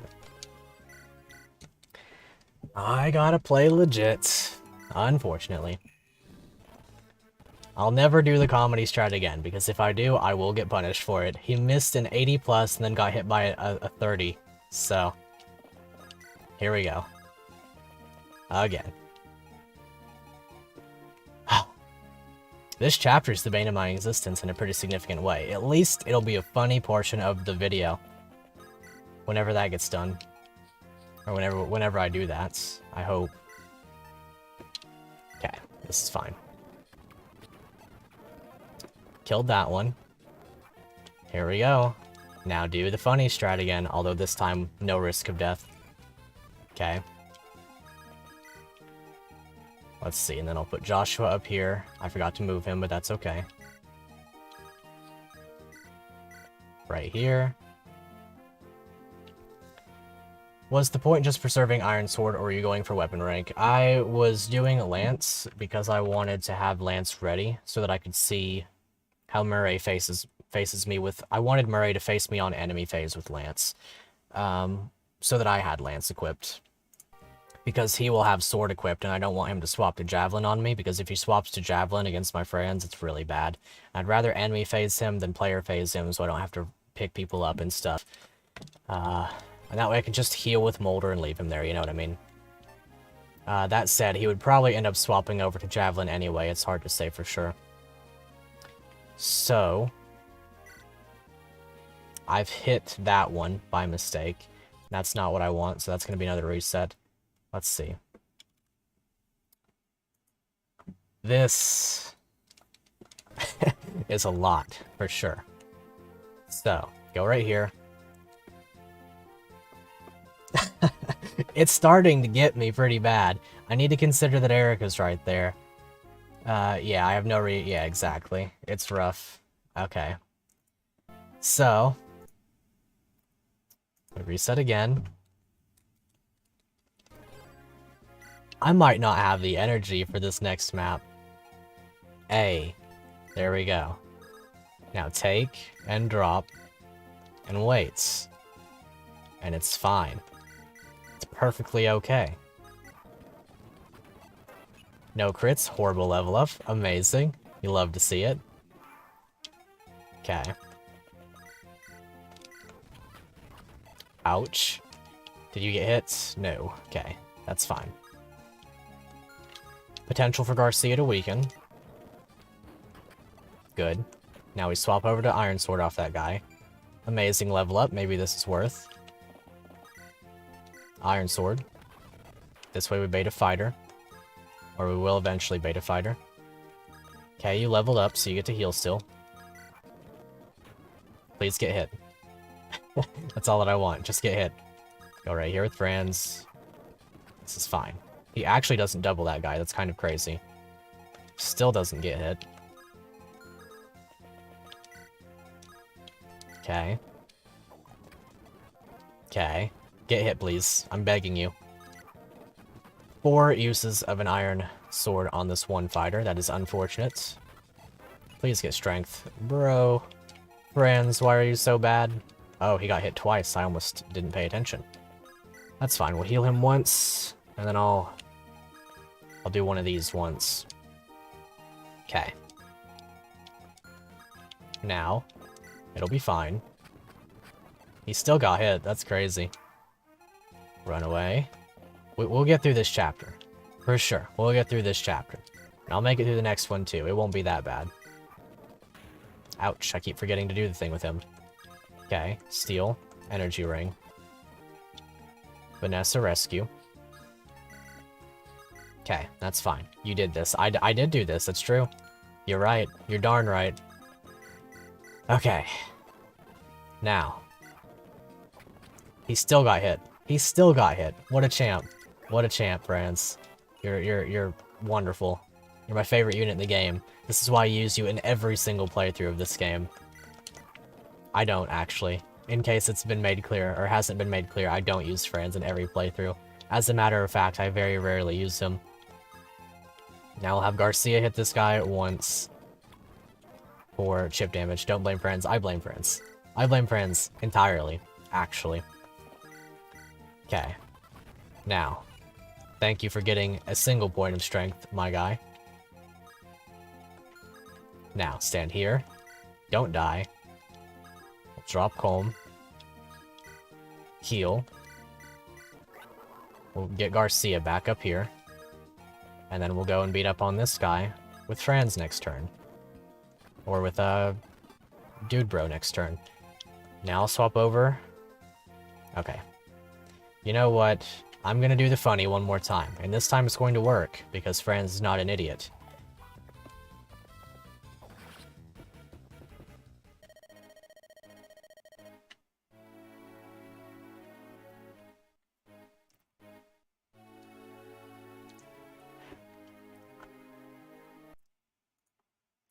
Hold on just a second. Hold on just a second. One moment. I wanted Lance equipped so I could fight the mercenaries. 1 second, though. I have something that I need to show you guys. I just gotta get it really quickly. Hold on.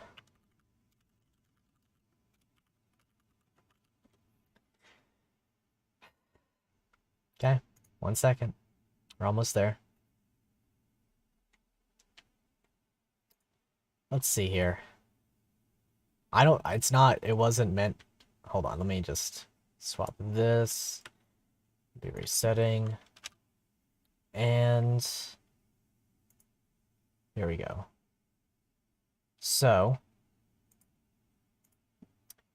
Franz's hit rate on that one was an 80. Let me make sure you can see this on screen. If you can see the 80... right there. That was a 92.2% chance of hitting. Also take into consideration that the previous one was an 86, which is a 96.22. So, in terms of statistics, I was not in the wrong for going for those. It was actually quite likely that he was going to be fine. As a matter of fact, it was almost certain that he was going to be fine in both of those. And yet here we are. This is what happens when you use Franz. Also, let's go ahead and move this back one so that it's even. This is his fault. Are we really at 9 deaths, or did I misclick something? Hang on, I'm gonna have to go back and look at stream, because somehow, even I don't believe that we've had 9 deaths this stream. Let me make sure that's correct. I don't think it's supposed to be at 9. I think I just misclicked somewhere. Let's see. I think it would be at 5, right? That should be 5. If I'm not completely mistaken. We'll evaluate that in the VOD. But I should have been fine, basically. And so, my feelings of betrayal towards Franz are justified in this way. I'm tempted to not use him, and instead use Gilliam. But I don't have enough weapons on Gilliam to do that. So, we're gonna do it again. And this time, it'll be fine. Because he won't die needlessly. This should be 6. Gotcha. Appreciate that. So, I am blaming him for my actions. However, statistically, I should have been justified in my actions both of those times. So, actually, yeah, both of those times I should have been justified entirely. As a matter of fact, a 36% chance, which is what he got hit by previously, comes out to a 26% chance. So, he should have been fine in each of the instances in which he was attacked by a fighter. However, he was decidedly not that, and that makes me angry. Therefore, I hate Franz. Thank you for coming to my stream.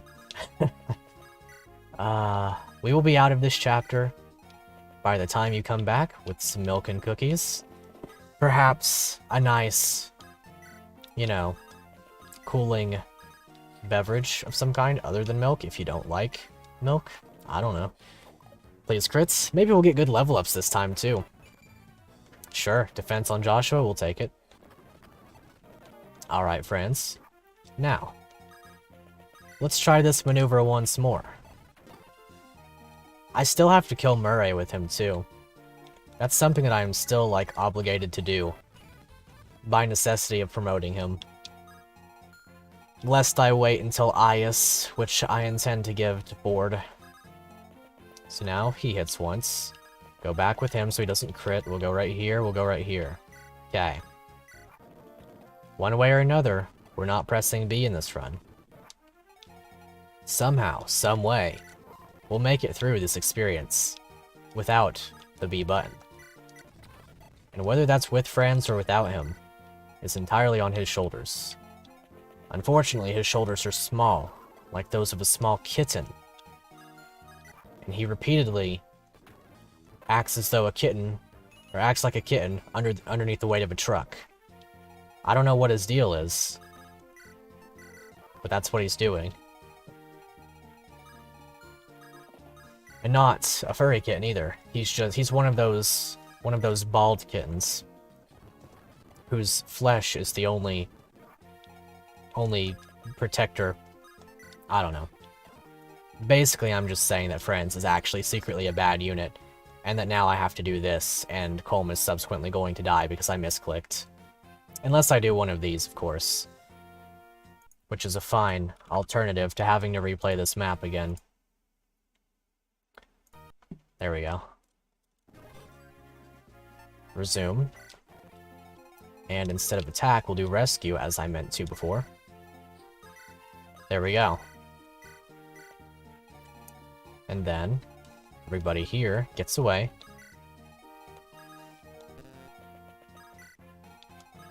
And we vibe.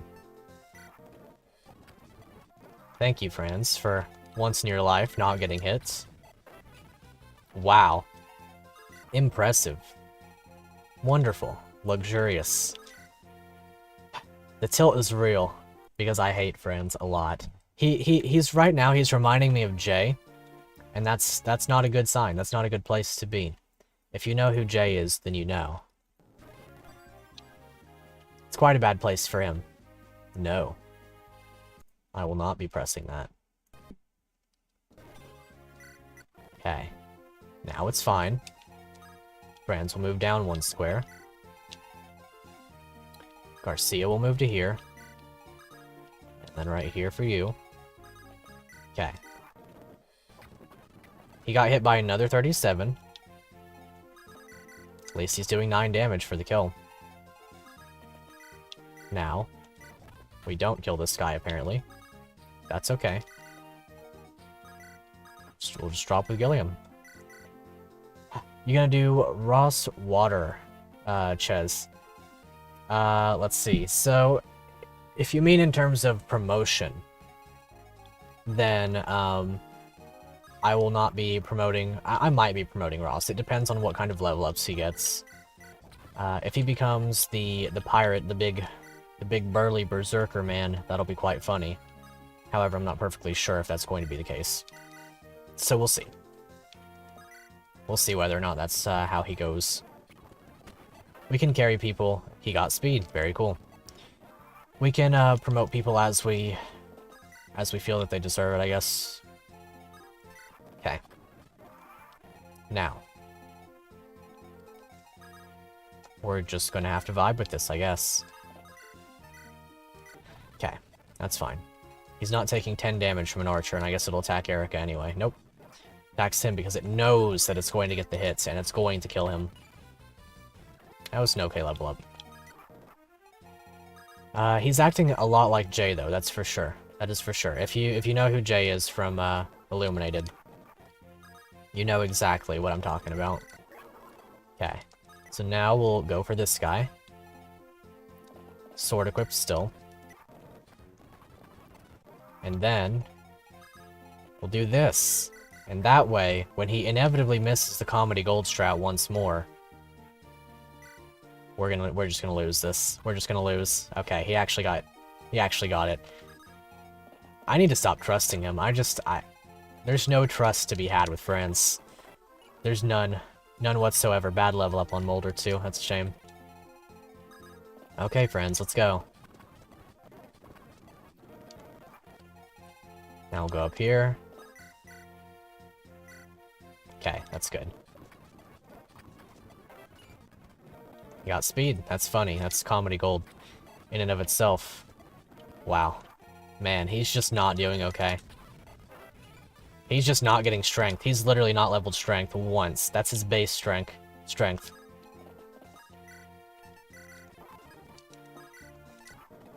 Alright, friends.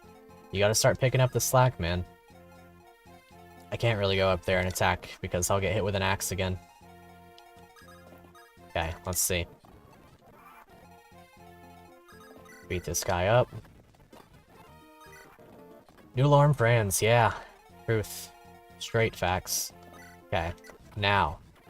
Get this level up. With strength, because I badly need it.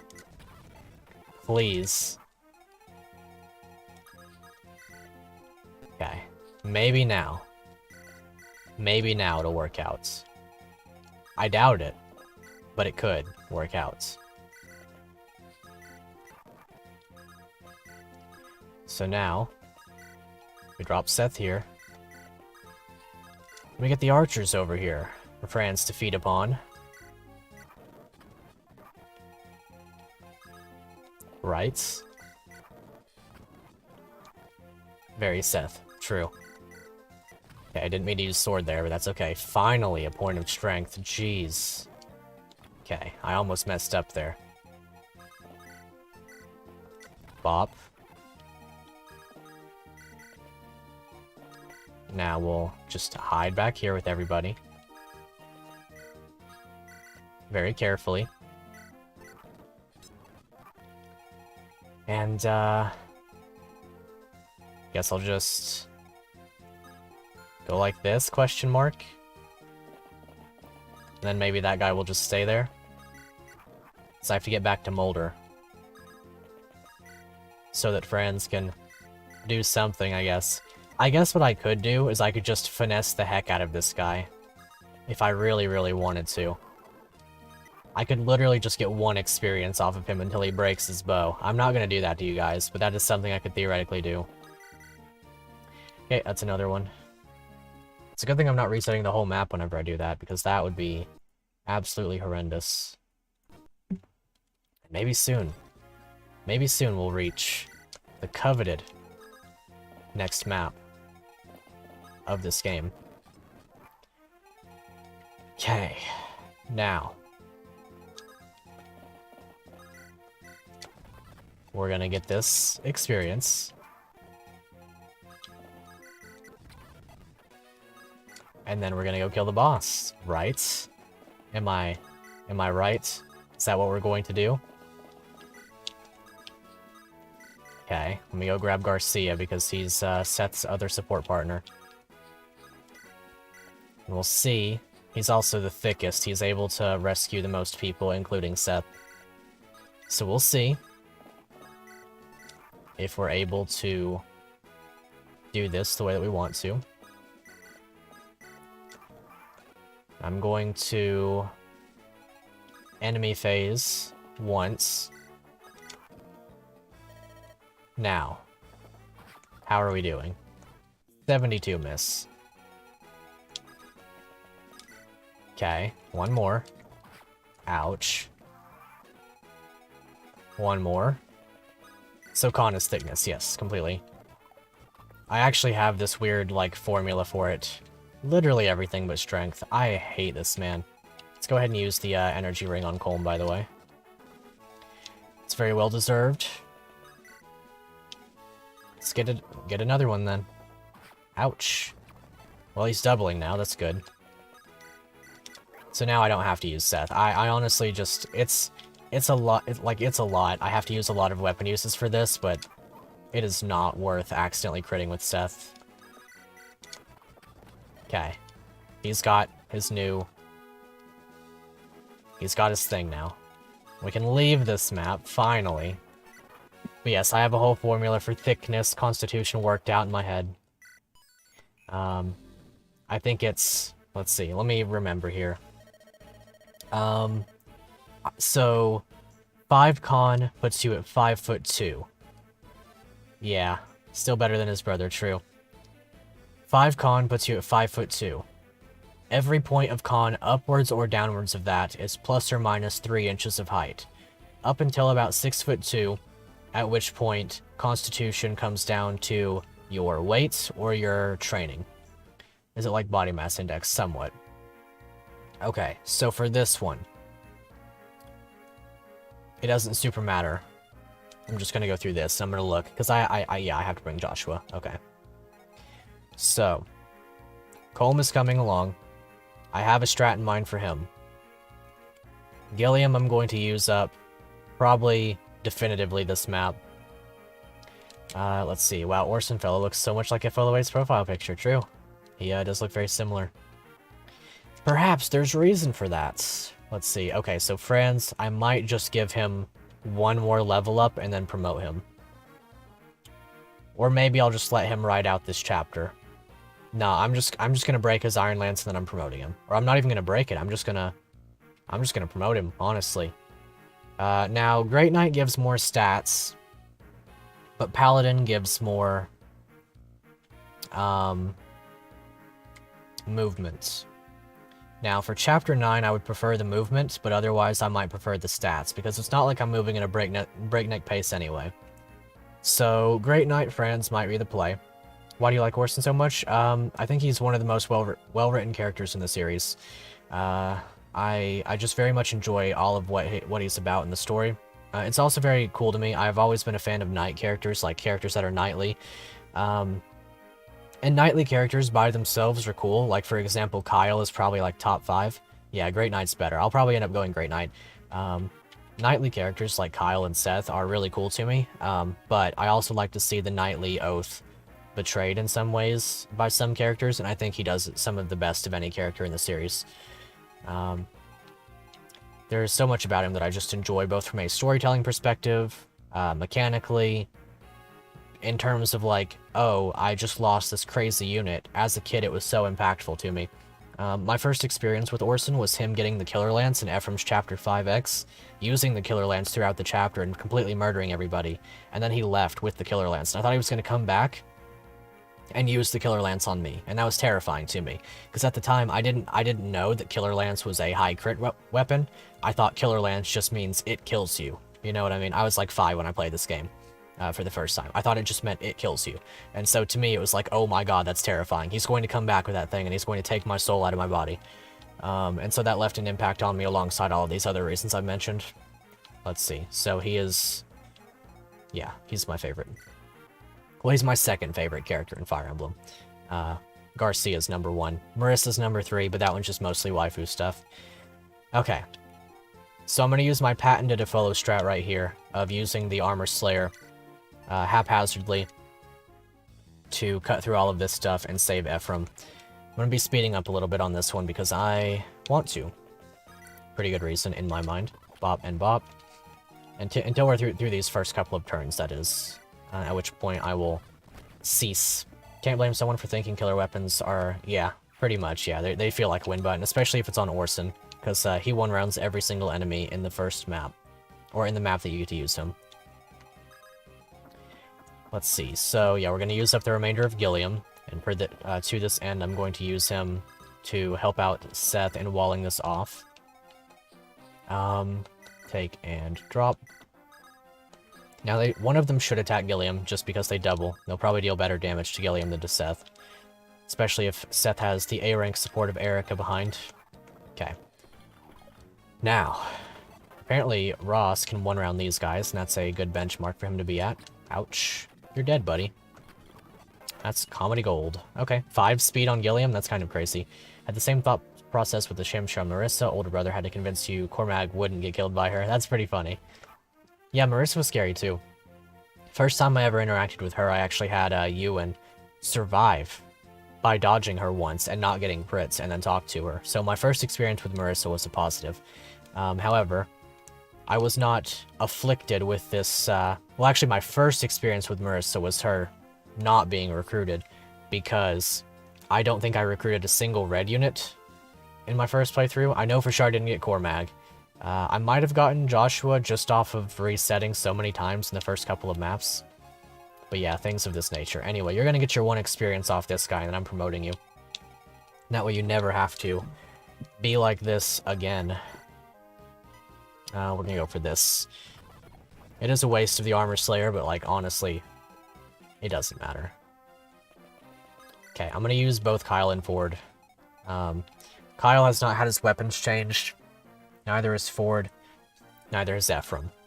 So that would mean they're both equipped with swords, and as such, I'm going to stay to the back with them for a little bit. Ford is going to be one of my most valuable units throughout this playthrough, believe it or not. He's going to be a huge help. He's going to support France for 1, and he's actually going to make France an okay-ish unit. Okay, Steel Lance, that's right. I did attack with Ephraim once previously. Incredible level up. Ephraim is going to be one of those units who, once he returns, he's going to be incredibly valuable. Thank you for the crit there. Ford has Javelin, yep. True. He doesn't have it equipped at base. He has the Steel Sword equipped at base, but even so. I don't understand how in 11 level ups he only got this once. Do you expect to obtain additional Seth weapons in the future? Yes. Yes, we will. I'm gonna go Great Knight. I've made up my mind. He needs the strength more. He needs it. He's also gonna get more speed from this. The loss of 1 movement's just how it'll have to be. Plus, Great Knight's got a cool animation set. Alright. GK is better than Paladin. Well, good thing we're going GK then. Here's hoping he turns out okay, with his now 33 HP. At least now he won't die. Fight you. No, I'll agree with you, is what I'll do, and then that'll be the fight of the century. Using Regan Leaf here so that I can have it equipped so that the Cavaliers from the back don't body up on Ephraim. And to this end, I'm actually going to take Ephraim back here, drop him, and then he is going to take out these Cavaliers with no issue whatsoever. From this point, I'm going to completely ignore this side. I don't want to go up it at all. Reasonably, the best course of action would be to ignore this side, but I do want to get the Angelic Robe. It is going to Colm, because he's the only one who can get it. Colm is also going to come up here and get a Silver Sword, which he's going to carry for the rest of the game. And that Silver Sword will be of use to him much later on, for probably obvious reasons. Yep, he has a 40% strength growth. You would think that he would be doing okay, but instead he's extremely stupid. Now, also consider that his defense growth is basically nothing, but he had 10 defense. I think he has a 20% defense growth, but he has 10 defense right now. For what reason? Nobody knows. Nobody knows whatsoever. He's a very odd boy, and I don't like him. Okay, let's get through all this. Yeah, that mage is going to be a little bit of an issue. I'm just going to open up this door, and I'm going to kill these guys with Ross. I hope that he gets a couple good level ups out of this. If not, it's no big deal, but it's fine. He's got the support of his dad behind him. It'll work out one way or another. I'm also going to let Vanessa probably beat up on this guy. If it doesn't work out, then it doesn't work out, but it's a good use of her. And I don't really have to worry about her too much anyway. Let's see. So, let's go ahead and do this. Yeah, this will be just fine. Get through all of these guys without too much issue whatsoever. Another point of speed. Maybe we have a Ross on our hands. Okay. Ephraim is a little bit hurt, but he will be just fine as long as he doesn't miss this 91. And even if he does, I can get him out of the way with the Cav Bros. That said, with the Cav Bros, they're going to be backing off while Ephraim handles that himself. Because it's easiest that way. One more up. And we'll put Garcia here too, just in case. And then bop this guy. Wow, good level up per unit that we're not able to use. Okay, Ephraim, be safe. I hope I didn't misremember their power. Ouch. Okay, I didn't misremember their power, I hope. I probably did, honestly. Okay, good. Very, very good. Extremely excellent. Ephraim won't matter too much. What do you think of Fallen Orson? Funny you mention it. He is my favorite unit in all of Fire Emblem Heroes. Whoops, I accidentally turned off the audio. Yeah, he's by far my favorite unit in all of Fire Emblem Heroes. If you, actually, here, let me give you this. Let me say this. Do you have Fire Emblem Heroes? I'm going to have to assume so if you mentioned Fallen Orson. Go into Summoner's Duels and look at the top Orson players for me.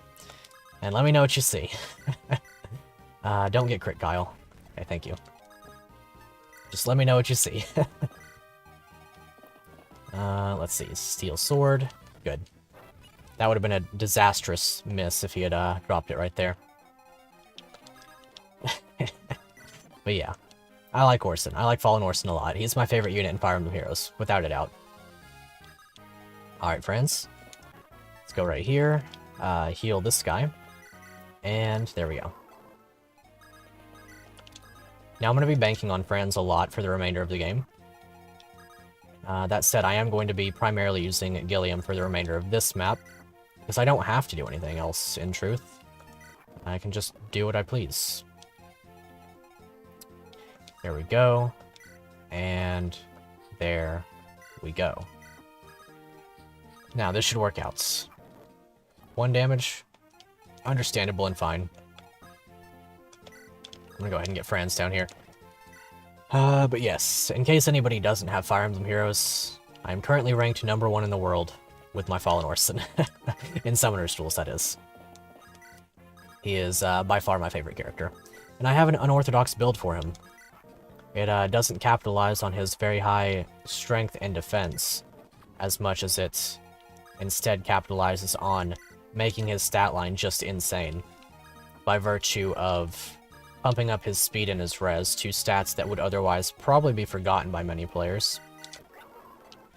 And I think it suits him magnificently, because I have built him in a way that with the build that he displays, assuming that he is displaying the build that I use, he does not die to any Ninja Corins or Legendary Azuras, even at +10. If they're +10, he still survives on 1 HP, even if they have Summoner support and I do not. Let's see. So here we go. Hopefully you don't steal from me. I had a feeling that he would, but I'm glad to be proven wrong. Now. Didn't mean to use the sword there. That's fine. Vanessa can kill this guy. I could have attempted to steal from him with Colm, but I didn't. So let's use this Angelic Robe on Colm, because he's the only one who can use it. And Gilliam is going to be having a fun time. Wow, just checked. Guess we all sacrificed a ton for faves. Yeah, true. It was no sacrifice to me. It was all in fun. It was all in fun. It's, I'm perfectly and utterly happy with the decisions I made that led up to the points that I gave him the builds that I did. That's not his only build either. I have many, many builds for him. Him and Spring Marissa are my two most invested units in that game by a very large margin. I don't spend money on that game, but I have Spring Marissa at plus 10. She was my very first 5-star plus 10. Keep meaning to use Lance instead of Sword here. She was my very first 5-star plus 10, who was a 5-star exclusive. And my second one is just Shamir. So that goes to say whatever it may about my roster. Swap Garcia over to Iron Axe, kill this guy. Yeah, there we go. Right, cannot rescue with friends anymore. But yeah, I'm a very, very big fan of Orson. I made a video on him that details this entire storyline as well. I haven't done an analysis video, though, and that's something that I do need to go back and do because he deserves it. Ooh, good level up on him. Very nice. As you may be able to tell, the fatigue has set in from all of those resets on the last map. Okay, that's fine. We'll make it. We'll be just fine. Okay, there we go. Now Gilliam probably gets rickrolled by that guy, so I'm not going to risk anything. She probably gets rickrolled too. I'm not going to risk it. I'm just going to use Franz. Okay. Now, here's hoping that everything works out just fine. In terms of killing the boss, I might try to use Erica if I can. Okay, there we go. Now we're good for the remainder of this map. Whoops. Luckily we can get out of that menu just fine. Let's get you back a square. There we go. Heal up friends. Whoosh. Okay. Now, here we go. Hit once with Garcia, and then kill with Gilliam. That was quite lucky that that worked out the way it did. Maybe we'll just kill with Ephraim. I know that he's able to. In one run as a kid, I put the Regan Leaf on Orson. For no reason whatsoever. Like, I knew Orson was going to betray. But I put the Regan Leaf on Orson just to see what would happen, like if Ephraim would get another one. He didn't. I wasn't, I didn't know how to kill this boss other than with Ephraim at the time. So, that's how that went. Let's see. Turn up the light just a bit. And... yeah. Comedy Gold. I'm probably still gonna end up, like, roughly routing this map. Put Ephraim right here. There we go. I guess I'm just gonna use Ross to kill this guy. Seems like it'll work out the best for me that way. Okay, good. There we go. And now I'll use Vanessa. Still streaming. Darn, saw the alert 2 hours ago and thought you were done. Nah, good to see you though, server. What's up? No, I'm still streaming, that's for sure. The last map was very, very, very, very, very disastrous. Glad you didn't miss it. Awesome. Glad to see you. Alrighty. You might like knowing that Joshua is going to be one of our most valuable units in this run. I think I recall you liking Joshua quite a bit. So, we're going to be using him. He's one of our top 3 most valuable by a pretty good margin. Okay. Here we go. Vanessa. Yeah, I'm just trying to speed through the remainder of this chapter, because... oh wait, if she misses this... okay. Whew. Yeah, I messed up plenty just so you can make it. That's exactly the thing that I did there. Okay. Now, what I'm going to do is... one of these with Gilliam. Joshua Gang, rise up. Exactly, exactly. He is going to be immaculate. One of our bests. Because he's one of only 3 units in this run who can use a legendary weapon. And as such, he's going to be incredibly valuable. Okay, put down Gilliam right here. And then 1 space up. Yep, that's what I thought. Gilliam, however, is probably benched after this map, so I'm just going ahead and using up the remainder of his weapon, because he cannot be used anymore after this, unless I make the concerted effort to do so, which, to be fair, might be worthwhile somewhat. Still hard to say. That said, I am going to give him... I am going to give Ford and Ephraim the supports that they so desperately crave. I would say at this point, they can get their B rank. Erica and Ford can get a support as well, although I'm actually going to give Franz his brother's support. I think you two have a support. No, it's already been triggered, so there we go. You guys support as well. Go ahead and talk. Erica or Ephraim route? We're going to be going Erica routes. It's a rare occurrence, but the Erica route is by far superior in this particular context for a number of reasons. Most of them just being Saleh. Saleh by himself. Well, Saleh and Joshua are actually the 2 biggest reasons, because only in Erica route does Joshua get the Adhoma from his mother.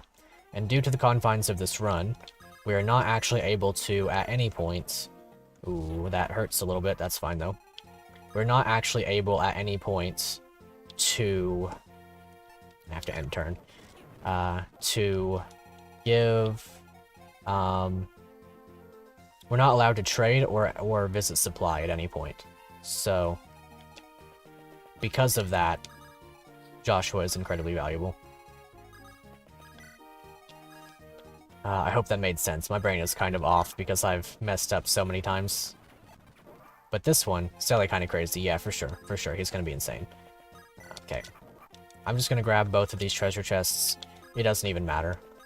We have enough stuff that it won't matter anyway. Put away the Elysian Whip. He's going to carry that silver sword for the remainder of the game. No Excalibur Saleh. Yep. The only legendary weapons we get to use are the Sieglind, the Siegmund, and the Adhoma. Nobody else can get one at any points. So, do you guys have supports yet? No, get them. Get them right now. I require them. Very, very badly. Anybody else? No. There may be value in Gilliam just being a support bot for friends, honestly. So Ford, not goofing around today, are you? Of course not. I'd never fool around in a battle. Yes, but only in battle. Next to Franz, you seem like you're always half asleep. Franz always seems like he's fully asleep. You surely understand how difficult it is to be compared with one's siblings. Last map is going to be a slog, good god. Yeah, it's going to be rough. Next to you, the princess seems so kind and thoughtful, and caring, too. I see your point. Yes, it's rough being held to your sibling standards. Isn't it, though? So let's stop all this and get back to the fighting. Although... What is it, Prince Ephraim? Erica has never been far from my side, in good times and bad. Without her, I'm not sure I could lead my people back from this disaster. I think I understand what you mean, Prince. When we lost our parents, I was shattered. Friends helped me get back on my feet. If I didn't have his help, then I don't know where I'd be today. We are always who we are now. Or, we are who we are now because they have always stood by us. Let's end this war quickly, Ford. For them. Especially for them. Yes. Alright, and I'm going to give Erica and Ephraim their support too. I've decided on that. They're going to be next to each other for a very, very good portion of things. Let's see. Off topic, have you seen Saber's Resplendent art yet? Yes, I have. It is magnificent. It's drawn by the same artist as Fallen Orson, coincidentally. Brother. Hey, friends. Glad to see you're still in one piece. What a wholesome 100 big chunk of support. I agree. I like Ford. In terms of character, I think he's one of the most rich characters in the game. After that last battle, I was starting to get a little bit worried. I'm glad you're alright too. Good job out there, by the way. Your fighting form is perfect. Thanks, Ford. I keep thinking about this war. What do you think will happen? Don't know. I mean, whatever happens, happens, right? I always click with the joke. But I'm serious this time. What do you think? Hey, I was being serious. We are the best and brightest of our age, but we face overwhelming numbers. If you ask me, all I can say is I hope we win. It takes more than just hoping for it. We need to fight for it. We're Knights of Renee, and it's our duty to fight. Ah, you're so serious. You're just like Kyle. If you take battle too seriously, you're sure to make a mistake. You think so? Of course. It's good to be responsible, but you have more pressing concerns at times. Alright, brother, I know what you're saying. Very good. So he's going to be supporting those two. I guess I could give Kyle the Colm supports. Every run of FE8, you end up using Ford somehow. Just run him on one map, and then he gets good level, so you use him. Fair enough. He's not bad. 10 maps later, you're regretting your life decisions. Maybe he's a little bit bad, sometimes. Alright, Ephraim. Gonna leave you right here with your Regan Leaf equipped. And I hope that you survive. Actually, if I really wanted to finesse this, what I would do instead is let the boss equip Javelin by fighting Seth at 2 range, or Franz, I guess, with his higher defense and his support with Ford. Okay. My men were unable to finish the job, were they? Falls on me to show you my own special brand of power. I like Tirado. He's great. It's wonderful. Okay, now Ephraim, well, I did the mistake thingy. I did the mistake thingy part 2. Probably gonna try an FE8 hard mode Iron Man soon. You have nothing to do, so it'll be fun. Yeah, that'll be awesome. Make sure to let us know how that goes in the Discord. I'm always interested to see how those go for people. It's always very fun, to me anyway, to see how people's units go and what units they end up with at the end of the runs. It's always very fascinating seeing how FE8 characters tend to grow, because there's a lot of pizzazz to it. Anything can happen at any point, and it's a lot of fun. Okay, Ephraim, let's see if we can wrap this one up. Maybe get us a nice little crits. How relatable, for sure. Hey, very good. Very impressive. However, I expect you'll wish you died here on my steel. Lord Valter is not nearly as merciful as I. Tirado is, I hope they put him in Fae. I'll plus 10 him. I'll plus 10 him. I'll make him the best far save unit you've ever seen in your life. Alrighty. And that'll be the end, because there's no trading, there's no more support building. That'll be it for this stream. Because, boy oh boy, as much as I would like to do the next chapter, I'm gonna need a break. After that first map, or the second map, I guess. However, I will go ahead and confirm, we are going Erica route. Corrado right now, what are they doing? Yeah, honestly. Okay, let's go with Erica to Rouston. Princess Erica, is your departure time near? Yes. Yes, it is. Is your Ephraim severely jacked, or are the bosses in FE8 way weaker than you remember? Because my god, 23 hit and 10 damage. He was using the Javelin. My Ephraim did get 2 good levels, but he was using the Javelin right there. He does usually have a Silver Lance, but I flipped him over to the Javelin. Good stream. Thanks, Gage. I appreciate that. One way or another, it was a good stream, and I thank you all for being here. Less resets this time, although less maps played, too. This was a fun one. I had a great time, regardless of Franz. This next map we can go ahead and have a peek into. I'll show you why I'm scared for this one. Oh, makes sense, yeah. Okay. I'll show you why I'm scared for this one.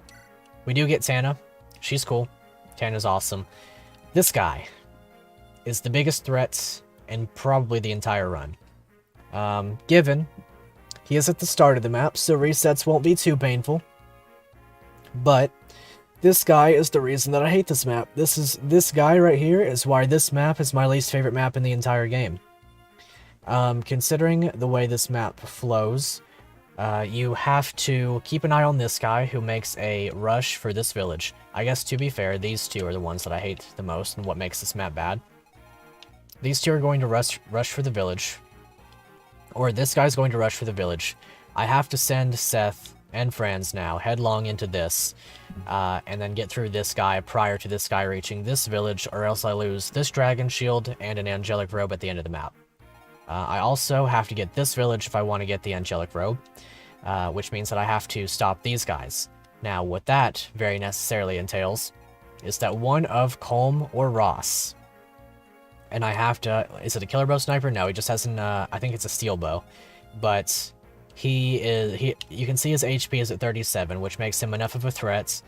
And by virtue of being promoted, he has high power. So it makes him enough of a threat combined with all these other enemies. And the fact that this guy has the killing edge, and this guy is making a beeline for this village. This entire first few turns is a mess, and this is why I commonly say, perhaps in a hot take kind of way, that this map is why I hate FE7. And I could make a video on that topic. This map in FE8 is why I hate FE7. This section, while not poorly designed, is designed in a way that makes it too difficult for the player to play in a way that is also fun. Killing Edge Myrmidon, knew there was some high crit enemy around. Yeah, he has the Killing Edge, which is droppable. Very important. It's going to go to Seth. I'm going to give it to Seth. He's going to get the Killing Edge. And he's going to use up the remainder of his Steel Sword, since I think I retained the one-use Steel Sword. But yes, otherwise the map isn't that bad, it's just long. If you leave these guys alive, they will make your life really, really painful whenever you're over here facing down a bunch of running-in enemies, including Amelia's squad. Speaking of Amelia, one thing I would very much like to do that I'm unsure if I'll be able to do is steal her Speedwing and let her run away. Because I'm not going to be using Amelia, there's no use for her whatsoever. I can't even use her as, like, well, I mean, unless I wanted to use her as bait. The only possible way to use Amelia is to be funny in chapter 11. No, chapter 11, and let her take care of some Revenant reinforcements with the help of her Vulnerary, and hope that she survives. And that is a route map, so there's some validity to that, but it's not what I want to do. So, with all of that in mind, this map, it's going to be very painful. This map by itself could cost me a good few resets. In terms of the rest of the map, though, once you get down here, it's just archers remaining, mostly. You don't have to worry much at all. You get this rapier for Erica. It's not bad. Damage. Yeah, honestly. So, in terms of this map, there's a lot going on. In terms of comedy gold potential, let's see, this is where we RNG manipulate the tower to get basic lances for Amelia, so that we can grind Amelia. Maybe. We could get her.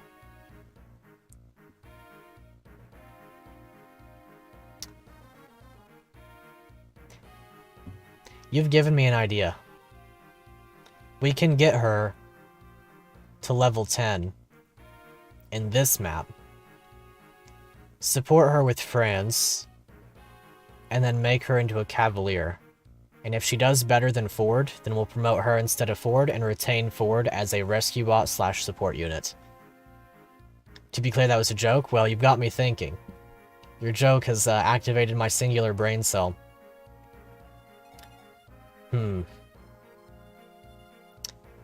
Why have you given a fellow an idea? Making me torture myself? It wouldn't be torture. See, that's the thing. These two archers don't move, and this boss can be finessed into a steel bow. So if you have him shoot Seth right here, then I can bounce Amelia off of this guy like 20-ish times, probably a little bit less, and she'll level up to level 10. To be fair, she'll only have 10 uses of her Slim Lance remaining, so I would have to be very careful to ensure that she gains another weapon. But I could do that.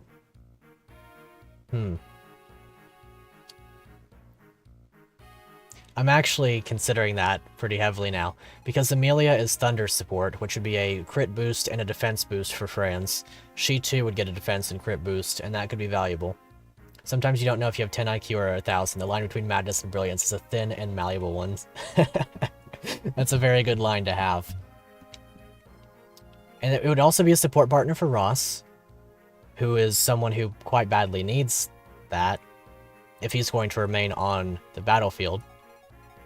Speaking of Ross, the difference between Ross and Colm right now, and which one remains throughout the entire game, is, do we want Colm to promote into a rogue, or an assassin, or go for the Ross Berserker?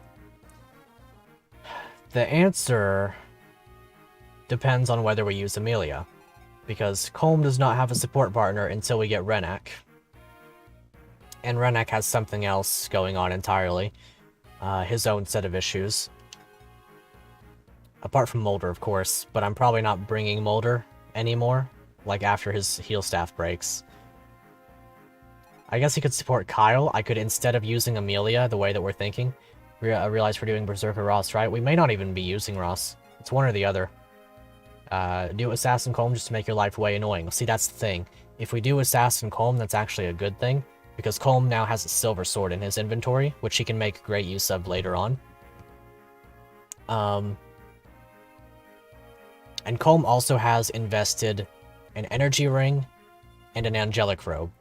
So by a pretty significant margin, he is already set up to be doing better than this. Erica, likewise, is going to be getting an angelic robe at the end of the map, and I get a dragon shield in this map. So I get to consider who I want to give the dragon shield to, but Erica gets an angelic robe for free. Ewan comes with an energy ring, which is just going to have to go to him. I can't give that to anybody. Then Colm is also going to get to steal a body ring later on. And then in the desert, there's another body ring, which I'm probably just going to give to Joshua, so that he can use the Odd-Holma just a little bit better. There's also going to be some more stuff going on. There's actually another Seraph robe, or angelic robe, in Johanna Castle. And I get to choose who that one goes to. The one run where Assassin is actually better than Rogue. This is not your FE8. Well, see, that's the thing. It won't matter because the strength cap for both classes is 20 anyway. Let's see. My hair progressively became more of a mess throughout the stream, and I apologize for that. Too luscious, I guess. I don't know. Don't ever know what to do with it. It goes everywhere of its own volition. But anyway, this was a fun stream. I'm actually quite tempted to go ahead with this map. I've gotten this odd energy boost where it wouldn't even be that big of a deal to do. But I think I would get about 2 resets in and be like, yeah, I don't feel like doing this anymore, is the thing. So I would have to play it virtually perfectly. That said, we would be able to start next stream on Chapter 10, which is probably going to be the most reset map in the entire playthrough. That is my guess. Apart from maybe the desert. Because the desert has items that I need to make sure that I get on correct people. In addition to it being a difficult map. Because Saleh can get his only form of Mend Staff healing from there. For one. So I can't touch the bottom group until the end. Anyway, I'm thinking way ahead right now. So let me turn down the slide a little bit. Well, I'm gonna leave it here. I'm gonna leave this one here. As fun as it was, I think I'll have more time next week, actually. Next week, I might try to start the stream about 2 hours earlier. I wanted to do that today, but I was not quite able to make that time frame. Either way, thank you guys for hanging out. It was a lot of fun. Thank you for keeping me sane with your comments throughout this. Shoutouts to Server, Furry Kittens, KJ, Heartless Caesar, of course, many others. Shout out to Roa, who I'm sure is watching the VOD. Let me know in the comments below if you made it to this point, Roa. I'm sure you will. And otherwise, guess that's about all I have to say. Make sure to like the video if you haven't already. Subscribe if you're new to the channel. Really appreciate it. We're almost at 600 subscribers. I don't necessarily have a goal in mind for the end of the year, but if we could reach 1,000 subscribers in the lifetime of the channel, basically be a dream come true. And other than that, what's the other thing I usually say? If you feel like donating via Ko-fi, very much appreciated. And until next time, I'll see you guys later.